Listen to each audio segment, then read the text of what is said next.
Well, hello, everybody. I guess I'll talk and say we're here for The Cruel and the Cold, a charity one-shot for Cthulhu, and I'm going to hand it off to Trooper while everybody gets ready, and then I'm taking over, so buckle the fuck up.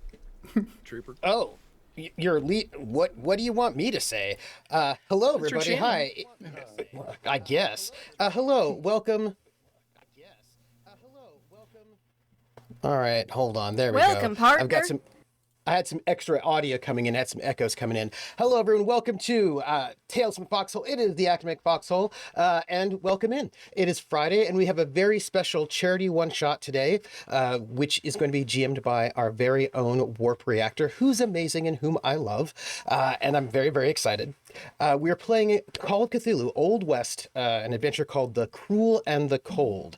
We are raising money today for the ACLU, and as we are speaking, I am trying to get this ad up. Well, there's a list of amazing donations that we have going on for us, and I'm just working on getting the link working because it's not working the way it should be, but it will be in a second. We have a number of really cool donation incentives, which I am You go ahead and work on this, buddy. I'll take over. Yeah, and you take over. I can bamf a little bit here. Everybody, so as if you've been around the academic Foxhole in the chat in the community for a while, you know that I am a huge fan of all of you. Your humor, your support, everything means the world to me. So I thought what we would do tonight, my friends, in also contributing to a very fine charity, we would tell a story together, and these players will suffer because of it. So what we're going to do is you're going to see several cards that are going to pop up that Trooper's going to place that are going to enable any donation that you make will also be something that influences the story. Now, there are positive ones, of course. You can absolutely help out the players. You can give them a little bit of extra luck. In Call of Cthulhu, luck will help you make a bad roll a good roll. You'll also be able to rewind it back, give somebody the ability to re-roll a die roll that they may have failed. They can also have advantage on a roll whenever they go into it. There are limits to all of these, but the ones that I really want to point you towards, chat, the ones that will help us tell this story, because you know all of these characters that we have here, all of these players that we have here. This is a one-shot. And let me just tell you that whenever I said, hey, everybody make a character, we'll have some fun, I received pages of backstory. I received in fantastic incentives about how these characters are. And I'm going to tell you this, what they reveal to you immediately is not something that on the surface, they're one thing, just beneath that is another. Friends, it's up to you and me to pry that out of them. So, for instance, if you want to help them out, we can actually force a flashback. A flashback will send one of these players and their PC back into the past where we can learn a little bit about them and then return them to the present armed with that knowledge. In addition, if you want to give them a legendary item, something from the Old West's mythos, something that was lost maybe in our present day, but has quite a bit of power back in the 1800s in which we're set. In addition to that, friends, if you really want to kill these people, you have the option to do so. There are two incentives to make it go from bad to worse, where I can do whatever the fuck I want. And then the other thing is, if you want to make it truly bad, I will bring in a cosmic horror of gargantuan proportions, but that's up to you. I mean, I certainly can't do that without your help. And then if you want to be nice to these players and their PCs, I give you the option to raise the dead. Now, friends, this is all completely up to you. How we tell this story is, as it always is, up to these players to weave whatever lies they want to tell you, or it's up to us to get to the bottom of it. Because here, for the cruel and the cold, the surface is one thing. Beneath it is so much more. But are my players ready to begin? Very good, then. So, my friends, we will start where all good things must start, especially in the Old West, and that is 1872. Now, my friends, the Old West it's idolized, it's fantasized, it's revered as a monument to the American spirit. Dime novels, movies, poetry, and prose, all of these generate this fantastic view of the Old West. But overlooked was the evil, the utter violence, and the savagery that would lived moment to moment. The ending of lives more frequent than the ending of days. The sunset of a soul seemed less fantastic and far more common. But also, it was a time of legends, tall tales, ghost stories, and reluctant heroes. Some blemished and shaded, many unsung. But a time of legends nonetheless. Was life cheap? No. It was priceless. It was precious. But for some that may not believe themselves heroes or legends, fate took it upon itself to cross their paths. Fate found a way to keep the value of life priceless. This is a story of fate's intervention. This is a story of the Old West. This is a story of times long past. This is a story of legends. My friends, welcome to Foxhole Fridays and our charity stream, Down Darker Trails, the Cruel and the Cold. My friends, you are all currently in Deer Station, Wyoming. You are getting ready to depart upon the overland stagecoach. But right now, before the stage pulls up, you are all clustered in an element that is, let's just say, chilly, as the temperature stands at a brisk 28 degrees. The skies are relatively clear, though there is a kind of perma cover over this area. But as you each walk up and wait in the designated area just outside of the stagecoach station, I'm going to ask you to tell us what we see when you walk up and what your name is right now. Who would like to go first? Well, I feel like my character would be fairly prompt, so I'm happy to do it. Go right ahead, my friend. Yes, so I'm assuming, as it stands first person to walk up, you would notice there is a fairly petite woman in her early-ish to mid-20s, wearing a lot of reds, a little bit of black, and a very light shawl despite the weather. It's a lot of brocade kind of fabrics and things like that that are very, uh, maybe a little too flashy in a lot of places. Whenever she strides up, she's carrying a kind of carpety sort of bag and walks with a little bit of,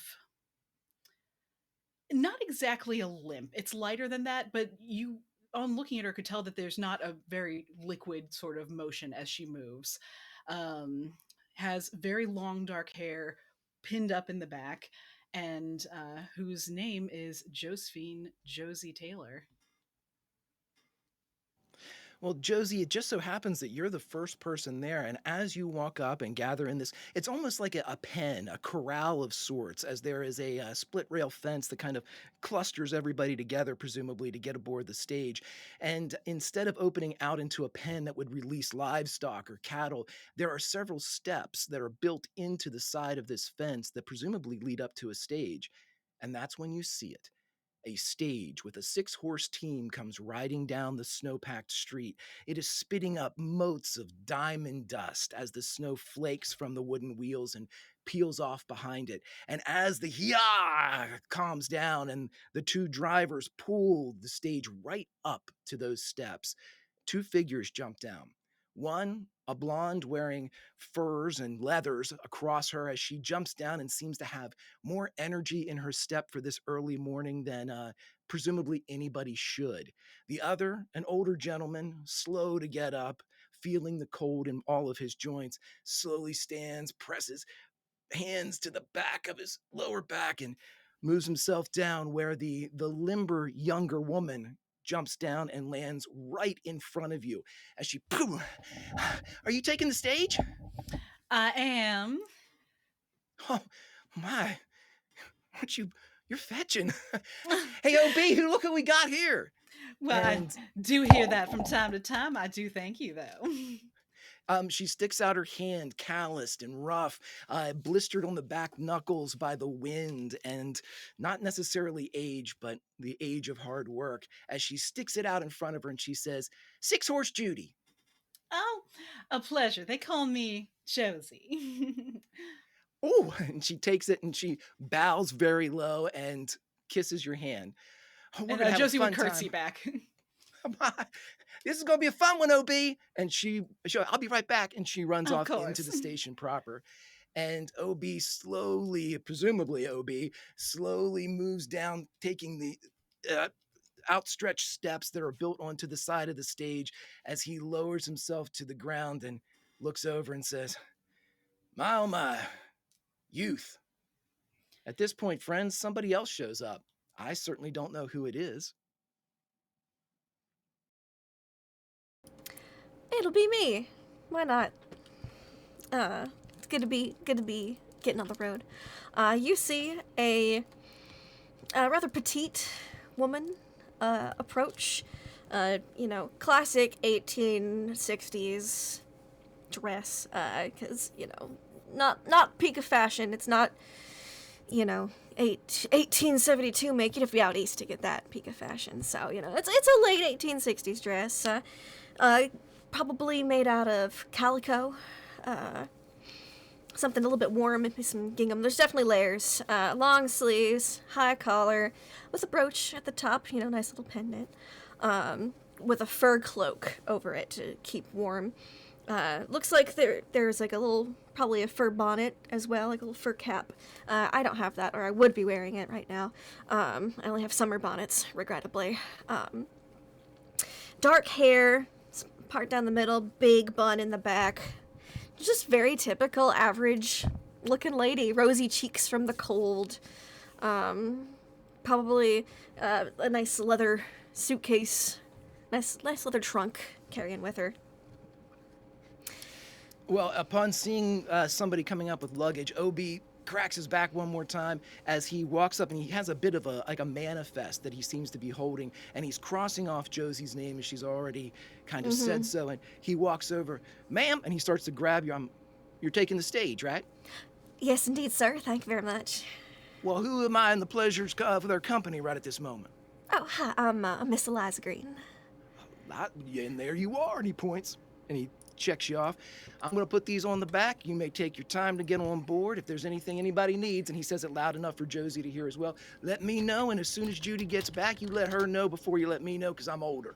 And he goes over and starts grabbing stuff and moving it over, and you see him sort of like placing, you see him take a mail box Thank off. you. And yeah, and he's, "Oh, hey, welcome," and he's putting it down. And at this point, somebody else walks up. Who would that be, though?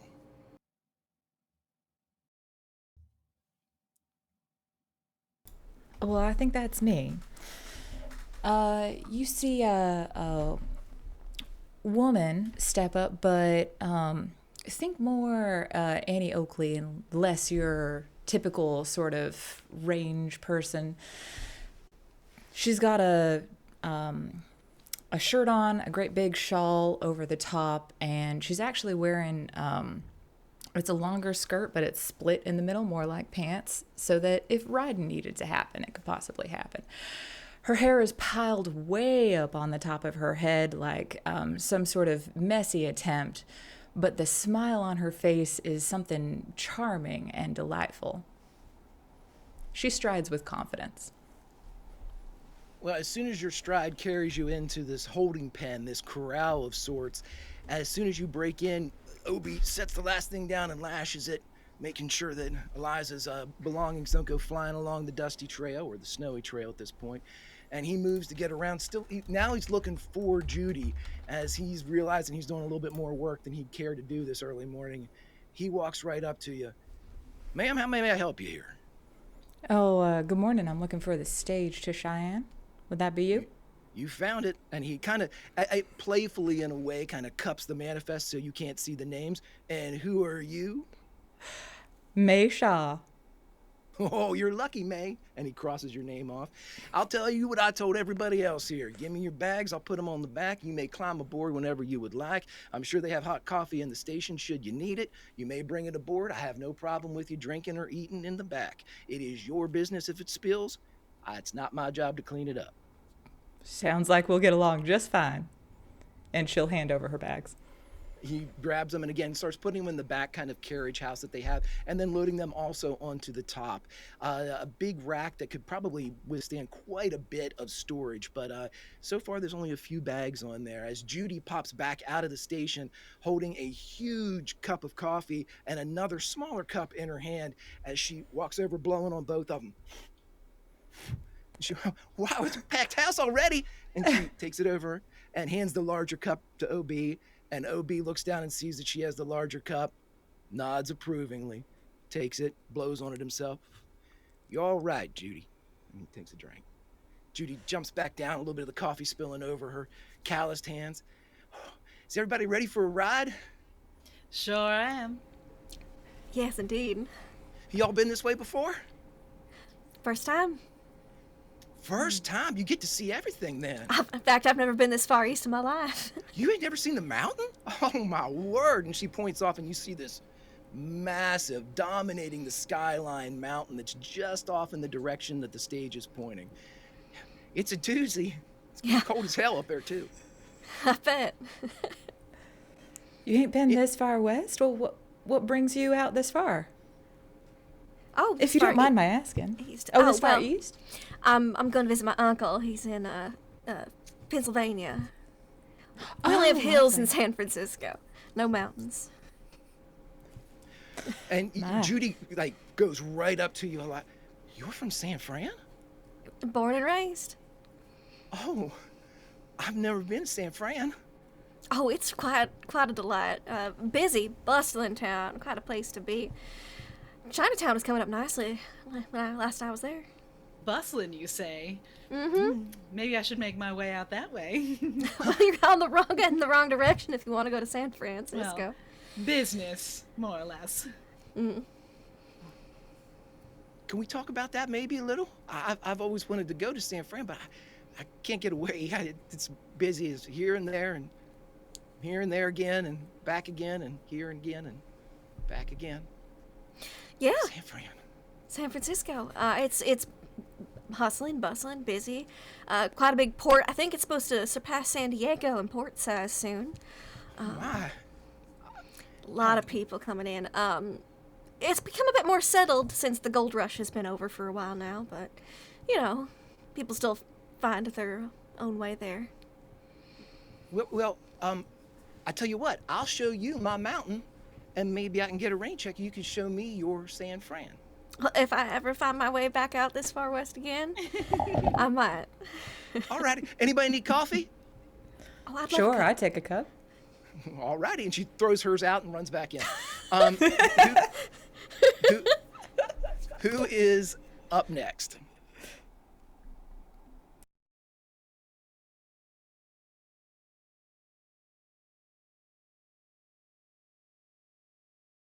It's for dramatic effect.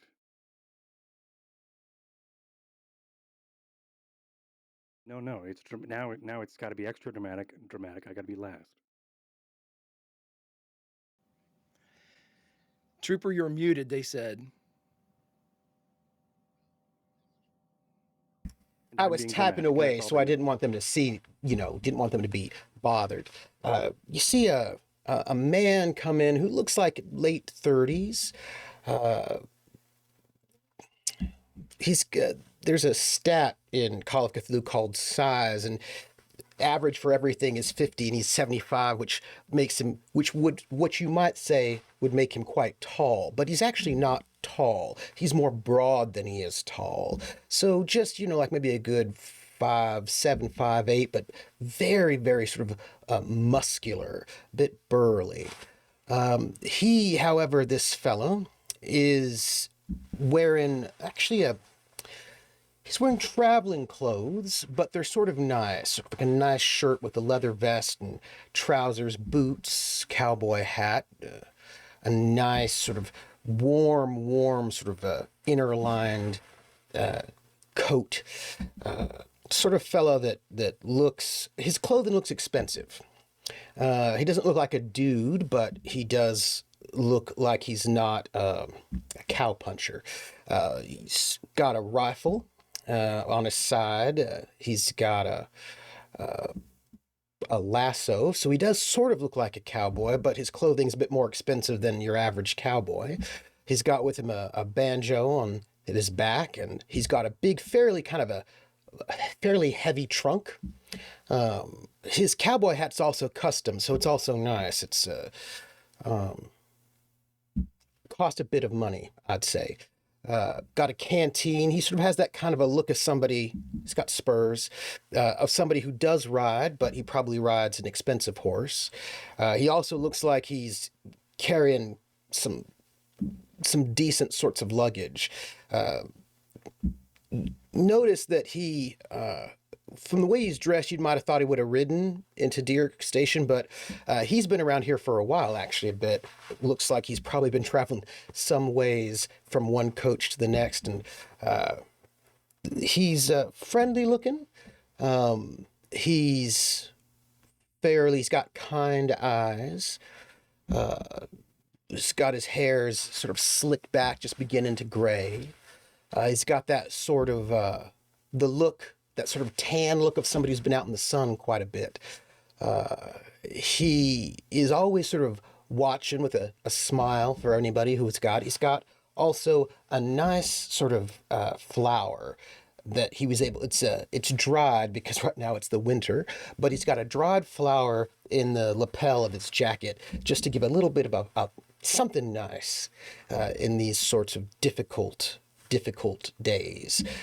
But with his sort of heavy trunk, with his sort of nice clothes, with his canteen and lasso and rifle and banjo in his big trunk, he just sort of looks like he's been waiting around for some time for this stagecoach. If you've been here long, you would have seen him, off waiting at the station for some time. And he is sort of, once he sees everybody's beginning to sort of, he's reading the newspaper is what he's doing. That's why he hasn't come up just yet, because he's reading the newspaper. He notices everybody's beginning to congregate, so he folds up the newspaper, puts it inside of his coat, grabs the end of the trunk, hoists it, and heads over towards the stagecoach. You can see OB is at the top of the stage, still like lashing down some of making sure everything's secure. And as soon as you hit like the lease line of the corral with that trunk, he yells out to you, "Sir," he tips his hat, "I'll be down in just a second. You get yourself all ready. Don't you just drop it right there. I'll take it the rest of the way." Well, I don't want to put you out. It's all right. It's my job. It's my job. It's all right. It's okay. And he's up there just lashing as quickly as he can. Right. I'll be fine. No, I don't mind. I don't mind lugging it in the back if it's all right. I mean, you've got a lot to do. By the way, these are beautiful horses. Oh, well, thank you. He jumps down and you hear something pop and you just see him kind of give a look up to the sky. Yep. And he walks over and he takes your luggage. Again, this time with a lot less kind of amusement or humor, more business. He pulls out his manifest and says, "Sir, may I have your name?" Bartholomeus Blout. That is a real name. And he shows it to you and he crosses it off. Yeah, that's I me. will take the, yes, sir. Yes, sir. And he reaches down and grabs your trunk and I'm going to hoist her on up there. There should be somebody out here, blonde little thing named Judy. She can get you something if you need it. All right. And he just sort of steps back and lets you put the trunk, which is not insignificant in weight. It's got stuff in it, not rocks, but it's not empty, shall we say. Is there anything I can do to help? He just waves you off. Absolutely not. You paid for the service. It's a service. And then you hear him yell, "Judy!" And the front doors punch open on the station, and Judy comes out, and instead of a tray, she's just got mugs that seem to be in each finger, and she's got like 4 of them, and she comes out and she goes, "Oh shit!" And she sees that there's another person there. Let me help. Well, He comes over to try to help. absolutely. Come on now, it's all right. That's hers, and points off towards Eliza. That's Mae's, and then she presents Josie with her own. I brought everybody. It's cold as shit out here, so Thank you. Okay. Eliza, and he hands Eliza, the one that was pointed to, yes, thank you. the mug of coffee. Oh, you're welcome. And Mae, and he sort of thinks this might be for Mae and hands the cup over. I think Josie, who already has one, would go to cheers him, then not seeing that he doesn't have one. Oh, well, here, you can share mine if you'd like. Oh, yeah, shit, my manners. And Judy just hands you her mug. Oh, It's filled with coffee, you presume. thank you kindly. And She Mae, you're hesitates muted. for a second when she hands it off to you. I'll get another, and she goes in. Oh, all right. Okay. And turns to everyone and goes, my name is Bartholomeus Blout. My friends call me Bart. Pleasure to meet you. Well, I hope that I will be among your friends. Well, madam, what is your name? Oh, they call me Josie. Josie. Well, switches the mug over to his left hand and puts out his hand to shake. Just as y'all shake, you hear muffled from the inside of the station, "It's not for me. I ain't asked for two." You have no idea what that means. As our final passenger walks up.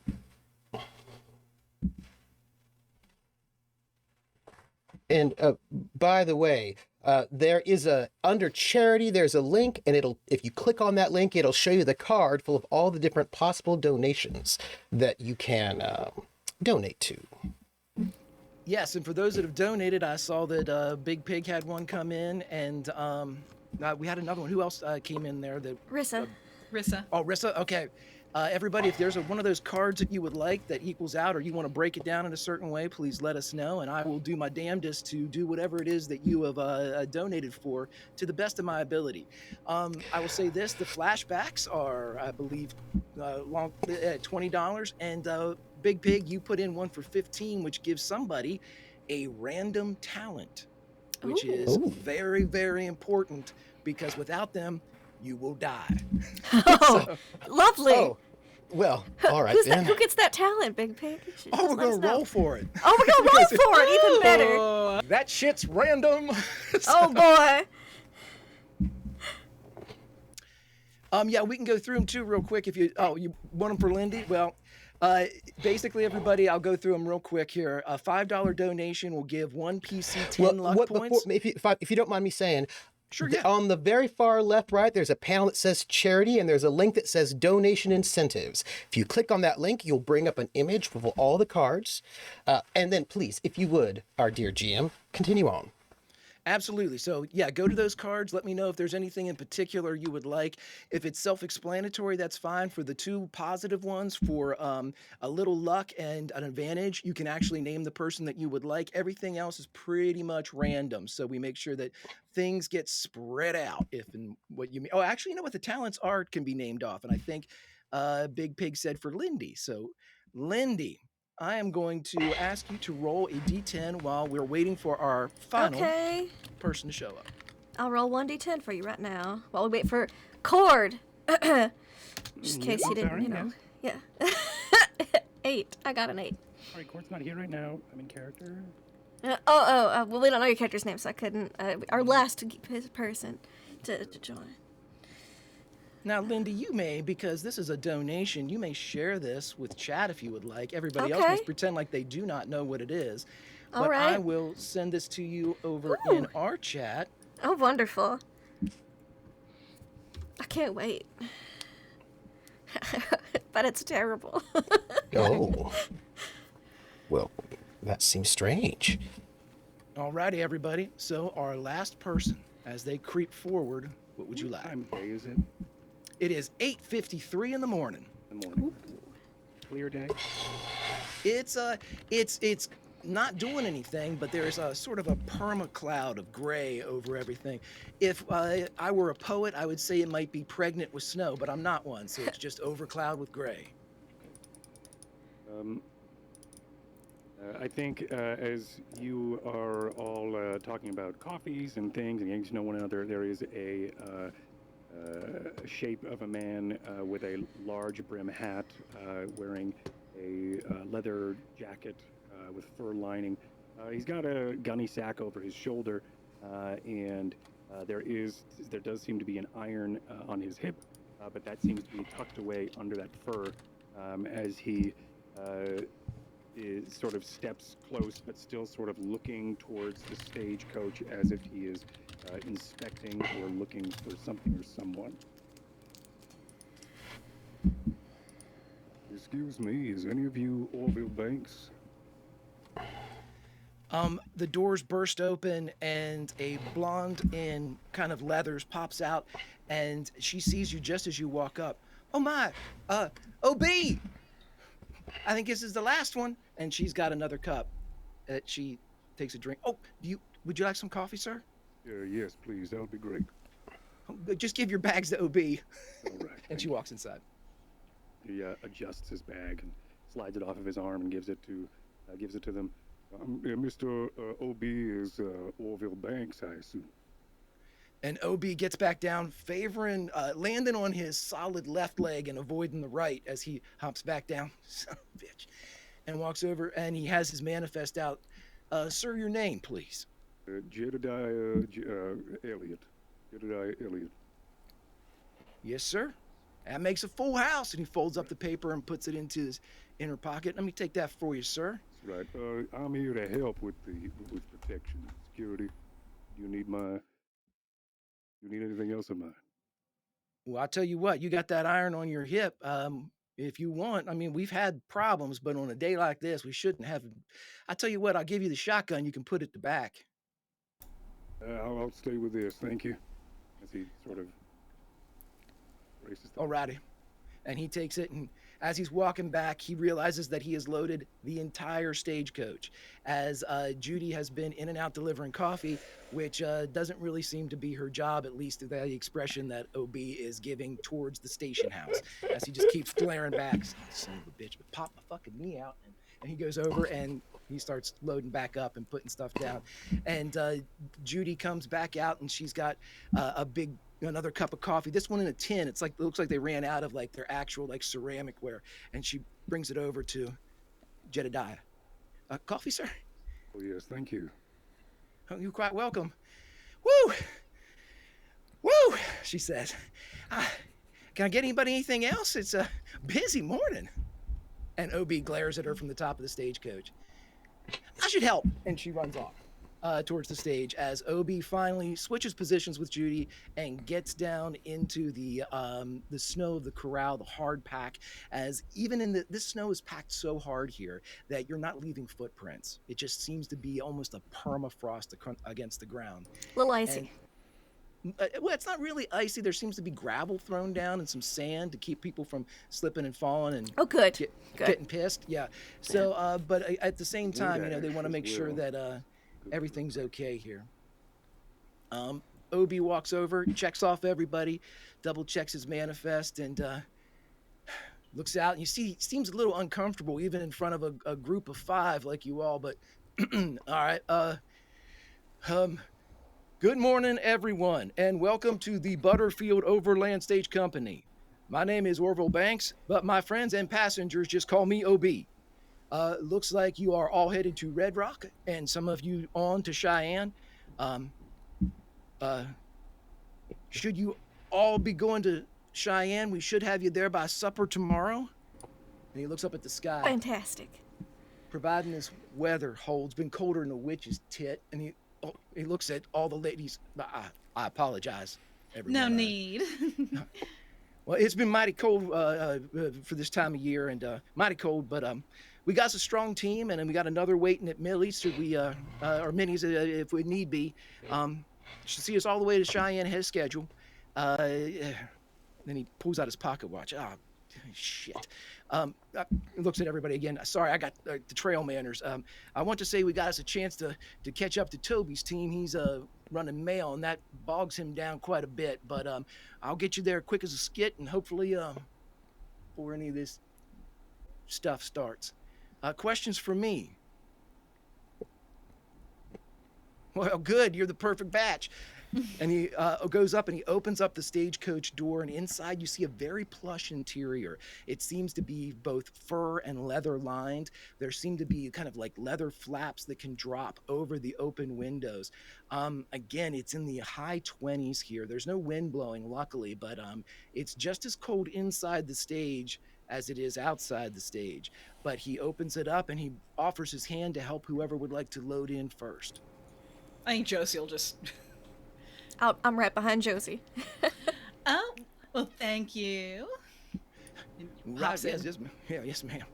And you can see from the top, Judy swings down and her hair kind of swings underneath her. Anybody else need anything? Judy, I got this, says OB. Lash down that shit. I got this. It's weird for you to do that. And she spins back up and she starts working. He helps everybody in one at a time. Now, my friends, and this is the first thing you get to do for me here. There are 2 benches, each of them able to fit 3 people on a bench, one facing forward in the direction of travel, one facing the direction that you came from. My friends, which way would you like to sit? Towards the future or the past? Josie sits in the one facing forward in the very middle of the seat. I was going to say, if we're going to be proper, that the ladies should all sit on one bench and the gents should sit on the other if we're being time appropriate. But, to each their own. And I'll sit next to Josie. Weird West. It's getting weird. I'll sit next to Josie because I'm getting in, and I'll be on the side by the window rather than the door because I'm not going to be rude and sit right next to the door first to make everybody walk over me. Okay, so you slide over. So you all tell me whenever you all get in there and you position yourselves, you can switch and trade seats once you get in there, but when it all comes down to code, which way are you sitting? And is that the direction you'd like, or did you just run out of room? Ass cheeks are only 3 on bench, so. Well, I'm going to let the ladies go and sit first, of course. Oh, Mae was actually going to finish up her coffee and then go get on the coach. It sounds like it would be one of those things where she finishes her coffee maybe, and then she looks over at Bartholomeus. Man, did I say that right? I butchered it. Bartholomeus. I think she just looked over at Bartholomeus and realized that he's waiting for her to get on the stage. I'll take your cup. And he goes in to go take your coffee cup. Anybody else wants to return a cup? I'm going to take him inside. Everybody there's Judy quite nice. lands in front of you. Oh, I got him. And she picks them all up. Nothing pops on Judy as she grabs all the cups that are available. You may take them with you, but I take them on in. I got everybody's. I'll take mine with me. Thank you so much, Judy. I'll hand Judy mine. You're a doll. Okay. Come on, thanks. You can see the red climb into her cheeks. Thanks. Heads off. Obi rolls his eyes from his position at the door. Judy's got energy for all of us. So apologies if you are of a more refined demeanor. She is spunk. I like it. Yeah, she sure is. She's a delight. Mae will climb in and sit on the other side of Josie. The Josie's here. right. So you bench facing the past. Facing the future? We're facing the future, yeah. We're facing the Ladies future. are facing Okay. forward, the gents are going to be running Yeah, backwards. yeah. That seems about right. I will, if you don't mind, I will. This is a stagecoach, so isn't there? Yep. Is there? Oh, there's one entrance on One bench. side. Yeah, bench on one side, bench on the other side. Right, The door's right, in the so middle. It's not. This isn't a Dodge Caravan or stagecoach. Isn't it? No. Okay, great. It's more like a carriage set up yeah. where the 2 benches face each other. Then I guess in that case, I will take the one closest to the door. So I won't go inside. Right. So in case I need to pop out, I can. Or lean out the door or something, I can. Since Mr. Elliot sits on the bench facing the past right next to the door, then Mr. Blout has got to go and maneuver around him to get to the other side of him.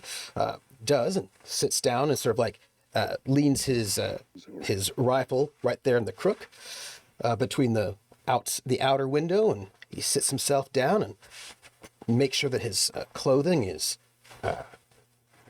There's space settled. between us, right? There is. Yep. So we could probably, and I think I'll be like, you can lay that iron here if you want. There's probably going to be room. Anybody have any bags we need to? Oh, it's in the I'll back. reload it up. Anything? All right. You It's hear like- the bell go off on the station door again as Judy kind of bounces out, and you see her coming back towards the stage.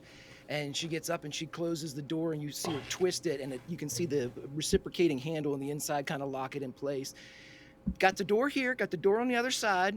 We don't use that one much because it sticks and it's cold, so it's going to stick like a son of a bitch. And she looks, sorry. And she goes, but if you need anything, you pull here on this handle, and what that'll do, that tickles us up there, and we know that you need us to stop or get our attention or anything that we need. You're riding with 6-horse Judy, everybody, so I hope you enjoy yourselves as we take a trip up my mountain. I can't wait to take a trip up your mountain. God damn. And she goes up, and you see her, and she climbs up, and you, again, the whole carriage starts to sway a little bit as she goes up, because the shocks on this bad boy are too good. Maybe as you climb up, just rocks, and you feel that rock as OB and Judy are getting settled up top, and every time the horses start to shift, kind of getting antsy, knowing it's kind of time to run. They've just been taken out of stable and not given a chance to really go. But as they start to move, you hear Judy call out, and she goes, "Hey-ya!" And she goes, "Get moving there!" And you hear the crack go off, and she yells out, presumably to you all, "Here we go, everybody, to my mountain in the future." And off you ride. Friends, we had some donations come in, so before we go any farther, I want to know who we had some donations for and all that good stuff, so I make sure the chat's helping me tell this tale, so I want to make sure that we're telling it right. What did we have come in? I saw a 20. Let's see, a 20 by Roller. Someone gets a flashback later. Who would you like to have that flashback, my friend, or would you like me to randomize it? I also got some luck from Pope, and Rissa wanted to use her 50 to make things worse. Oh my. Oh, that's very nice. Already? That's very nice. Oh my. Already. Dang. That's very nice. That's very nice. I appreciate that. That's why you're my favorite. Schmelzer gave me a bit of luck, by the way. Looks like come Roller on. says one random PC. One random PC. Well, that's very good. Everybody, why don't you all roll me collectively a D100? And this is Cthulhu, everybody, so the low score wins on this one. Whoever wins, we're going back into the past. 21 Low for score. What are we making? Yes. D100? D100. D100. D100. Woo. Oh, everybody's rolling sort of low. Good. Get those lows out, I guess. Yeah. Well, no, we want the lows. No. Oh, I know. All out the way. All right, everybody. Well, so It looks like Go I've got right that ahead, flashback, but I'd love to have it a little bit later. That's Sure. all right. oh yeah, we'll have it in just a bit. But as you all start to pull out, I'll let you know a couple things. So right now it's hovering right between 25, 30 degrees, but as the stage starts moving and starts rocking, Mark Twain called it the wheeled cradle. As you guys are moving and it's starting to kind of lull yourselves, an hour becomes 2, but as you leave Deer Creek and as you start pulling away from air quote civilization, the first flakes of snow begin to fall. So my friends, you have a few moments as you start rocking, feeling the trail beneath you, feeling how this stage rides. And whether or not you've been on a stage before, I'll let you know this. Should you have the experience of a stage, this is one of the best you've ever been, and it's well kept. It rides smooth even on the trail. There's an experienced hand up guiding the horses. Everything seems to fit right. Nothing seems out of place. Nothing seems uncomfortable, which is a nice place to be for a stage. If this is your first time in a stage, similar, positive. If you've ridden a train, it's a hell mite better than that as far as being able to stretch out a little bit and being able to be among the company. But friends, as far as I go with this, as far as mechanically as speaking, right now you're okay. If it gets any colder, I'm going to start taking hit points from you. Oh boy. Yay. So, Yay. Perfect. you all just enjoy the scenery. I'll let you know when trouble starts to hit, when you start to chatter. But as of right now, you're good in the clothes that you're in. And inside the stage, it's warm enough as you ride. But Right. I think we need to give him a taste, Trooper. I'm not going to give away the bag, but we're telling a story, and somebody wanted a story to be told. And so we'll start with a little bit as the rocking of the carriage brings about thoughts of the past, because that is where you're looking, isn't it? I guess. Well, I was looking at the. Well, yes, I was. I could say I was looking at something else, but that would not be appropriate. I was looking definitely at the past. So you all of you collectively hear the yas and the cracks of the straps as Six Horse Judy and OB take care of the team and get them to where they need to be. But it is to Bart that we drill down a little bit. And you and I are going to have a conversation, my friend, brought to us by chat and these fine donations here at the Academic Foxhole. So, Trooper, what should we talk about? We want a flashback. Should we talk so about many things? Well, we could talk about the ranch in Carson City, couldn't we?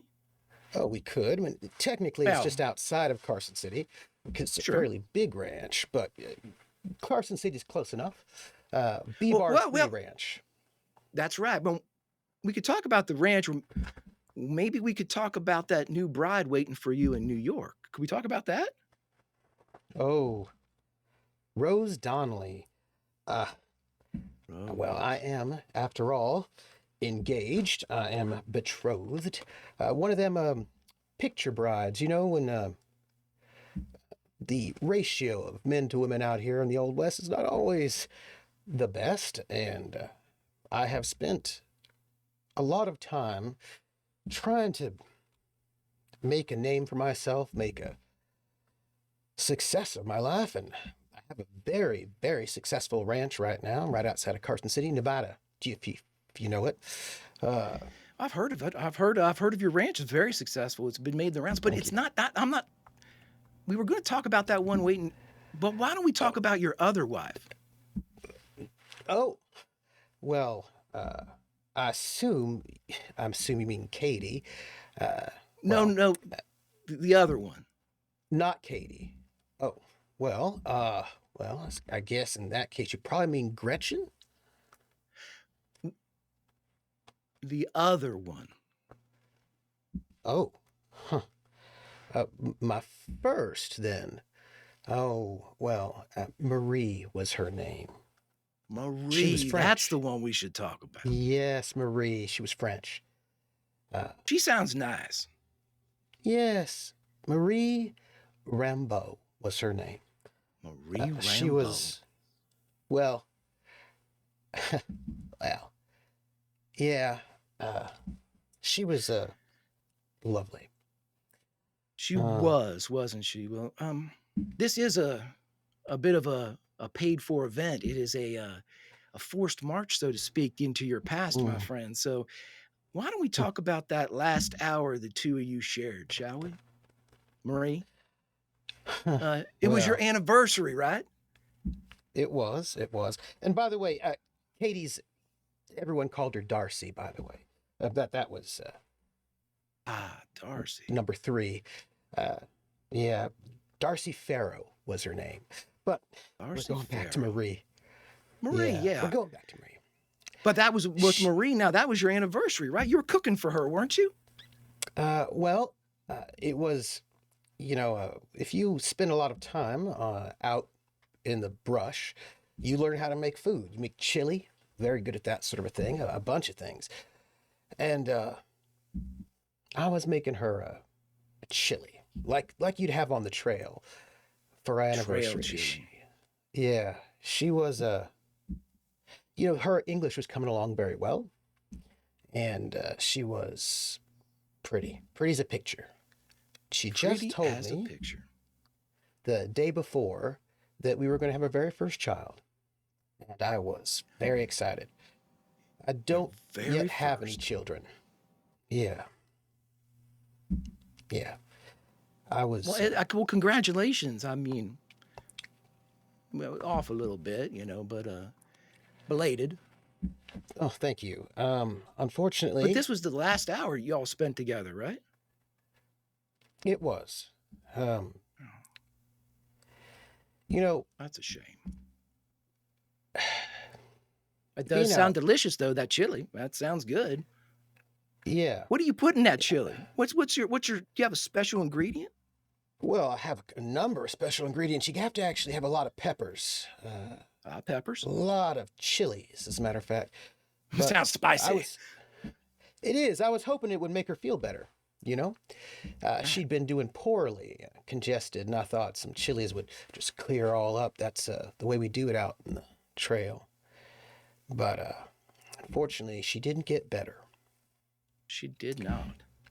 No, That's a she just shame. sort of wasted away, I'm afraid. And Certainly can't be because of that chili, can it? no, that's a strange thing to say. Oh, just having conversation. It sounds like the chili's trail chili makes you warm, puts meat on your bones, doesn't make you It waste away. does. No, it doesn't. No. I'm a very good cook. I've had to be a good cook being on my own for so long. Right. Your tone's a bit strange, my friend. I'm just asking, just questions. No offense, man. Good. I hate to take offense, personally. But Marie Rambeau, beautiful, beautiful woman. She came over from France, Paris, as a matter of fact. I took the stagecoach all the way to the East Coast to pick her up. Some people are not gentlemen like I am. They would just let their new bride-to-be take the stagecoach all the way from the East Coast out west, all by them lonesome. And I wouldn't. Dangerous. That's dangerous, and I wouldn't do that because I would be very concerned for the safety of my bride. And so I made the trek out all the way out east to pick up Marie. We spent one beautiful year together in full bliss, and well, sadly, she got ill. I don't think her constitution was made out where it gets cold and out in the west. That's a shame. So I mean, this is rough country. It is, and I'm sad. Unfortunately for me, I've had very bad luck in love. Right. It sounds like it, but at least you've got another bride, another chance at love, right? I do have a very good chance at love this time. I'm hoping this time my luck will hold out, and I will finally meet the woman who will spend the rest of her life with me. Well, let's hope that her luck holds out too. Well, yes. I mean, again, though, illness, childbirth, accidents, things like that. Chili. You're such a funny fellow. You got a sense of humor. I like that very much. But I'd say maybe you don't want to do that comedian thing. You might want to leave that to other people. I don't find your humor funny. Apologize about that. I was just we were talking about the past and the future, and when those two rivers meet, things do get a little funny. I imagine so. Well, friend, I've got a good thing going on here in this stagecoach. Everybody seems very pleasant. I'm very pleasant, and I would prefer it if you didn't stick your nose in. You know what I'm saying? Well, I'll leave you alone now. You can enjoy the ride for what it's worth, and I'll just take your story with me and think on it. Did I ever tell you that Marie, she was part of some program, where women who wanted to come to the new world, you always do a little matchmaking. She was a fine woman, well-bred, lovely dowry, but I'd say that the dowry's not worth much without her. I did, however, move on. Of course, of course. I understand all of that. I understand all of that. I sympathize with you. So, Mm, my fingers are crossed for you, sir. I appreciate you telling your tale. mm. And by the way, But Bart, you you do me a won't favor? be telling it on further, will you? Oh, my lips are sealed, just Good. between me and the foxhole. Good. Good, good, good. Because I wouldn't want people to get the wrong idea about me. I'm a Of course devoted not. widower. You've presented yourself in fine fashion. But Good, Bart, will you good. do me a favor? Of course. Wake up. And Bart, you had nodded off for a second. Ooh. Oh, pardon me, ladies. Mr. Elliot. It's a very soothing stagecoach. I can understand nodding off. It is indeed. Oh, it's one of the finest ones I've been in, and I've been on many a Same. stagecoach. Yeah, this is a rather nice It is one. delightful, isn't it? Do appreciate this leather here. And the fur. And the fur. Yes. Hope they'll keep us warm. Hopefully. Well, It is. we've got a full day ahead of us. Where are you all from? And what do you all do? San Francisco. I was a school teacher there. But I'm moving east now to be with my uncle. Oh, Oh, that's lovely. Well. What'd you teach? Oh, primary school. Absolutely. I don't know how San Francisco is. I've heard that there's higher education and things like that, so. Oh, nothing that fancy.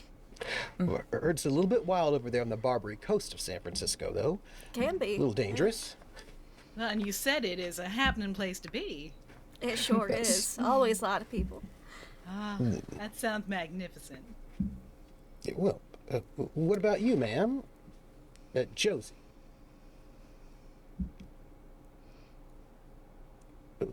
Why are you headed out to Cheyenne, if you are? Oh, no, Well, you were saying. yes. Well, see, I love to travel from here, hither, thither, every which way. I can't seem to stay put. I just, the road calls me, as it were. Oh, But bit of a rambler. a bit. Oh, but what about you? You must be at work with all those muscles on you. I own a ranch. I'm a rancher. A I started off as rancher. Where at? yes, ma'am. Outside in Nevada, outside of Carson City. Oh, I hear Nevada's real nice. Oh, it is. About where the Truckee runs through. It's a B-Bar 3 ranch. Started off as a cow puncher, and I made my way slowly through a lot of hard work to owning my own ranch, a pretty decent size. And I myself am heading off east to New York City just briefly to go and pick up my brand new, my fiance.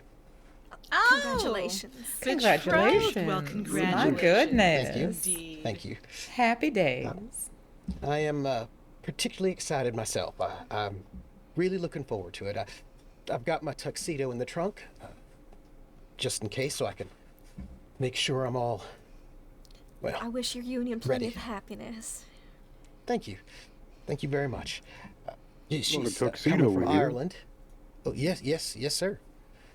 I want to make a good impression when I see her, and we might actually get married off there in New York City. I have a wedding dress as like well. three-piece suit kind of thing Indeed. with the shirt and the Whole tail. thing. Tails, yeah. Shirt, tails, the whole Cummerbund as thing. well. No, sir. I have a waistcoat. Waistcoat and jacket, tails, the whole 9 yards. Expense could not be spared. Yeah. I imagine as a rancher you have plenty to spend on the fineries like that for such special occasions. Well, I do well enough, as a matter of fact, and my ranch is only getting bigger leap by leap. So I'd say I do. I do indeed. Wonderful. You looking for help on that ranch? Well, if you are you a cowpuncher? I can. Wow. And You know what? Jedediah, You is that what you said your name was? Yeah, Jedediah Elliot. Oh, yeah. Well, Yeah. I'm sure that Bart would also like to hear. Tell us more about you. protection, I hear. Well, yeah. Well, there's not much to say. I'm going towards Cheyenne myself. Raised there. So heading back home, you see. Came out this way, chasing a loved one. Oh. And fell through. So heading back home, see my family, my brother. A tormented man. Oh, you hate to see it. Exactly. Tried my hand at being a lawman out here too, and they wouldn't take me. Oh, So, Oh, it's terrible. well, oh, it's all right. I well, get if to you meet ever what find you your way find, up folk. in, if you might find your way in Nevada, you should come and look me up. It's a good ranch, and well, you have a good time out there. I mean, it's hard Well. work, but I pay fair. Well, thank you. Yeah. You have information, address, town? Oh. You can scribble Carson that City. down, whatever. Carson City? Yeah, go to All right. Carson City, Nevada, and then you just ask for the B-Bar 3 Ranch, and people will be able to direct you. Right, Would I you can all do like to that. roll me a constitution check, please? Just straight up constitution will do. Sure. No Oh, Puerto Rico. wonderful. Yay! I would love that, Greg. That sounds fun. Whee! Yay! I don't think. Okay. Oh, Josie. You know, Oh no. Josie was very distracted. Well, it's my handsome That's outfit. right. Okay. It's my wide brim. It's a nice brim. Josie does like a wide brim. It's so very hard not to pay attention to. That thick, Am I girthy doing it brim. wrong? Yes, please. All successes across the board except for one in particular. What? Friend- No. Friends, That as you thin all little shawl. I knew I shouldn't have worn it. These puppies need to be free. we have just had a major donation for On a Pale Horse has crept through. Uh-oh. So I would like to let you all know that means that not only can I make things worse, as I've already been given that, On a Pale Horse enables me to bring in something truly fucking awful. And so as I knew the chat wouldn't let me down, I stand prepared. So everybody, as you are talking, you hear something in the distance, almost like a wave or a roll of thunder. And you hear OB and Judy react to something. You hear the horses react to something. Like they smell blood. They smell a storm coming. And the entire carriage jerks in the back as the coach moves and rips. And all of you that succeeded on your con saves, you're able to hold on. You're able to keep yourself and keep your bearings. Nothing feels wrong about the moment, right? Josie, when this wave hits you all and rocks the carriage, it's to you that an image appears just briefly. Ooh. And you see the night sky choked with snow. And there is a flash of lightning and thunder within that storm. And you see something against the horizon, hundreds of feet tall. I'd like you to make a sanity check for me, please. Oh no. Love to. Oh, it's good. It's good. You'll take 1 point of sanity for this. So just go ahead and subtract your sanity by 1 as you see this image, but it's gone as quickly as it came. The rocking slows. Judy, just a gust of wind, everybody, I think. And everything kind of returns to normal. There's a brief pause as the coach itself decides whether or not it wants to keep rocking, but ultimately it levels out again. And the ride is smooth. Whatever that was, it's certainly nothing to worry about. Could I ask a Yeah. question? Some of us have gotten luck. How much luck do you get for a luck, by the way, 10. for a donation? 10. Well, that's great. I don't know if Chet, You also get Chet a may random not know talent. this.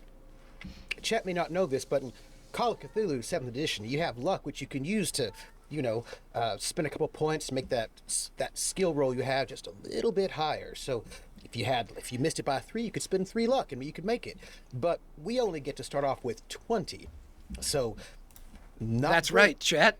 Cthulhu fans, 20 luck. You know that might be used for 1 roll. So Sorry, yeah. donate away if you want to help these That's assholes awesome. or not. You can help me. But anywho, as all of this hits and all of this rocks around, roll me a D10 trooper. Well, There's alright also then, another I'll random leave. flashback that needs to be Oh, divvied up. we got a random flashback? I So, roll a an flashback 8. for somebody. Well, then I tell you what, everybody that's not trooper, roll me a D100 and tell me who wins. Okay. Oh, Trooper, you get the same one as me. Which I will tell the chat. I didn't want to interrupt. No, but- roll a different one. Roll a different one. Then we won't get the same one out. We'll split Well, I them get up. advantage on stealth checks, chat. Thank you. I could very much. Ooh, I don't even know. Just a Very D100. nice. Oh, yeah. D100. The lowest? Yeah. We're so looking I for think the that's gonna lowest, be but all we right. need like 3. Yeah. No, it's Yeah. Trooper. It's No, Trooper. He got Trooper 3. already had a No, no, no. flashback. Trooper is for the D10 for this It's for talent. the, It's a D10 talent. off Yes. 100. Oh. Yeah. Oh, never mind. Yeah. Trooper, over in our Discord chat, you will see your brand new talent provided to you by chat. You may share with everybody if you'd like. Huh. Well, for now, I'm gonna just note that in case I actually do have a fairly nice looking Bowie knife on my hip. Anyway, this particular talent is not. You would not. Don't worry about it. It has no indication about things I've done in my past. I have a talent called Same. Heavy Hitter. I may spend 10 luck points to add an additional 1d4 damage die to any melee attack, which, as a refined rancher, I have never engaged in physical melee bloody behavior in any kind of a way. But I will certainly take that talent. I don't know where I got it, because I've never stabbed anyone before in my life. I'm sorry, what? Not in your life. I thought we were but talking in- about hitting. Why are we suddenly doing stabbing? Okay, Well, interesting. it's just kind But of, in whose life have you? well, I don't think you can talk to them anymore. Oh! All right, so it's looking like Ari. Do we get a flashback? I think we might do. Oh no. Alrighty. Well, again, after this bump in the road that Josie, a little bit of discomfort, nothing much. You're fine now. You think you feel 99%. But it just starts rolling, rocking back and forth. That wheeled cradle that Mark Twain loved so much. Best naps he's ever had. Ari, what should we talk about? What should we talk about? I think Well- maybe we talk about. Oh, I was no, gonna go say ahead. maybe Garrett Houston. I mean, we could talk about that. We could talk about May 15th, 1871. That's a very peculiar date to be just pulling up. Yeah, it is. It deserves discussion, but I'm thinking what we'll talk about is, how about some fire? Would you like to talk about fire? Sure. That's the most beautiful thing on the world, don't you know?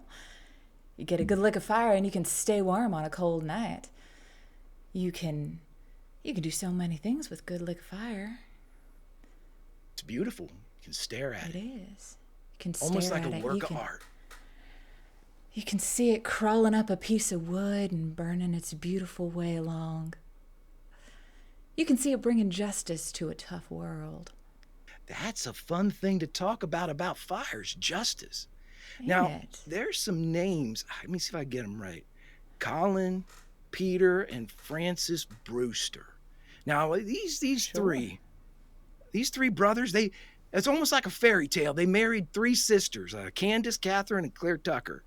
That's quite the Sure. story of love and families. If you really think about it, it's like someone might make a movie about that in the future and only make it like 7 and 7 or something. Who knows? But that's a story of love, and that story of the Brewsters, that wasn't a story of love, was it? No. Not really. Not when you actually look at it straight in the eyes. Now, but I can't remember. You're gonna have to clear this up for me. May, you were friends with one of them girls, Candace, Catherine, or Claire. What one of them Tucker girls were you friends with? It was Candace. Candace and I were real good friends. You know, Candace might have been... When you're out in the middle of San Antonio on your own, well, not really on your own, We've all got families, but you know, when you're good friends. And that's the person that you know you can trust to go all the way to the well with you and back. And you can trust to sit there and have a good afternoon relaxing with some nice cross stitch. Well, now that's a true friend. Yeah, And it it's a sure true would be friend. a shame. You know, it sure would be a shame if someone happened to harm a true friend now, wouldn't it? It's That'd be funny an you bring awful that up. thing. When was the first time you saw that bruise on Candace?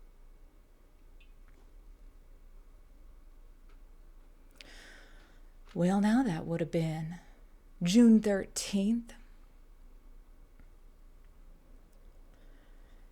1863. Would she say that was from? Oh, She she fell said down, she or- fell. Oh, sure. Life's busy, you know. You looking at a ranch and taking care of things and making sure everything's getting in one place. Well, sure, one bruise seems to make a whole lot of sense, you know.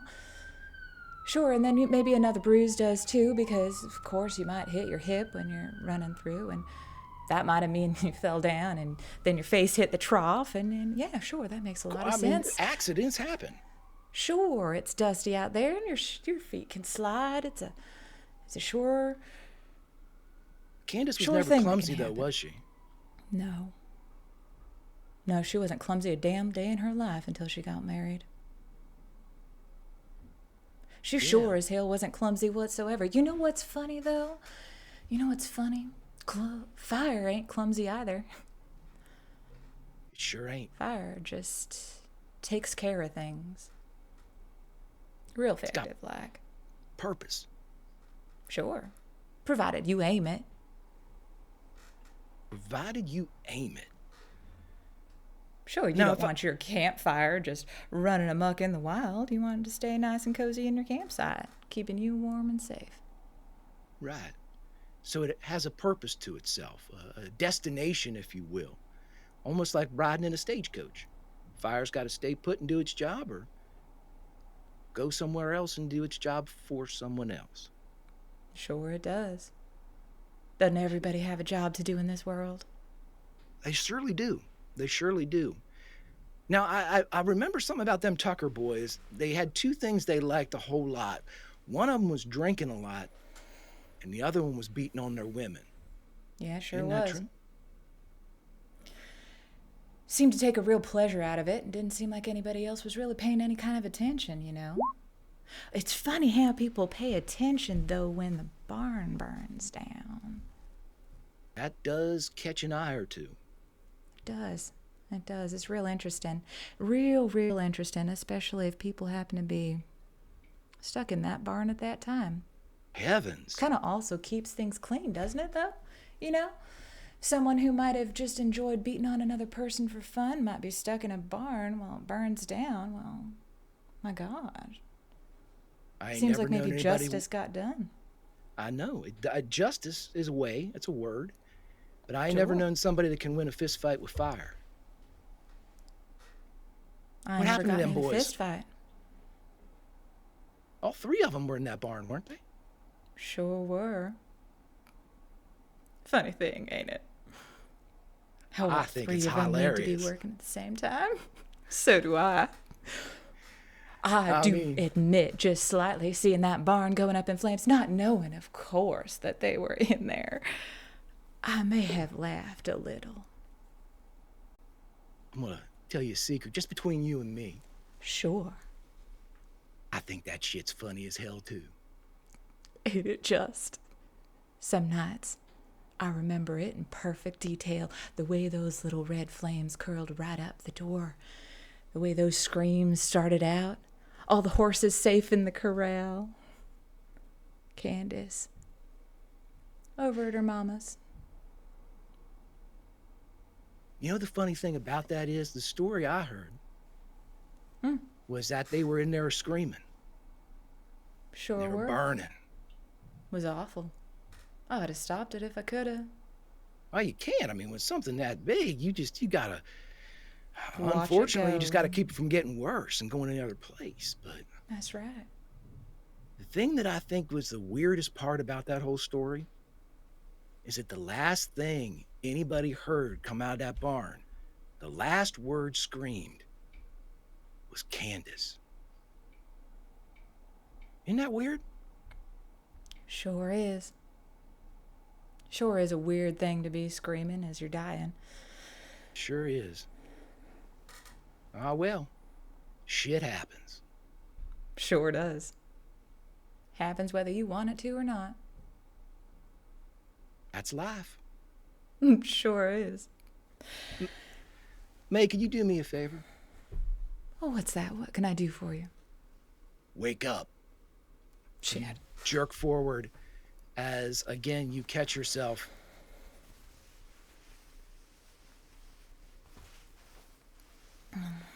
And my friends, I do believe that we received some more things during our flashback where we learned a little bit about Mae. But what did we get in here so I make sure I keep it all on the straight and narrow? Well, I believe there was Sure. some luck and a talent. Ooh. Talent. Ooh. Talent for Rockette. Roll me a D10, Ooh. Fox. Woo! Ooh, lucky That'd be number a 10. Yeah. And this one's a good one. Yeah.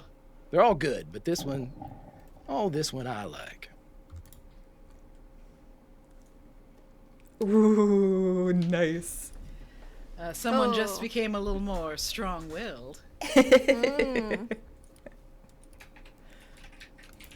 All right, everybody. So as Mae kind of comes to, again, this is not really sleep, right? You can't really sleep on a stage, and I wouldn't presume to say I'm putting one of your characters to sleep or anything like that. Player agency and all. You know, we have a Greek chorus here in the background with our chat as they are helping us just kind of get to the bottom of a couple things, just to see make this story and flesh it out a bit.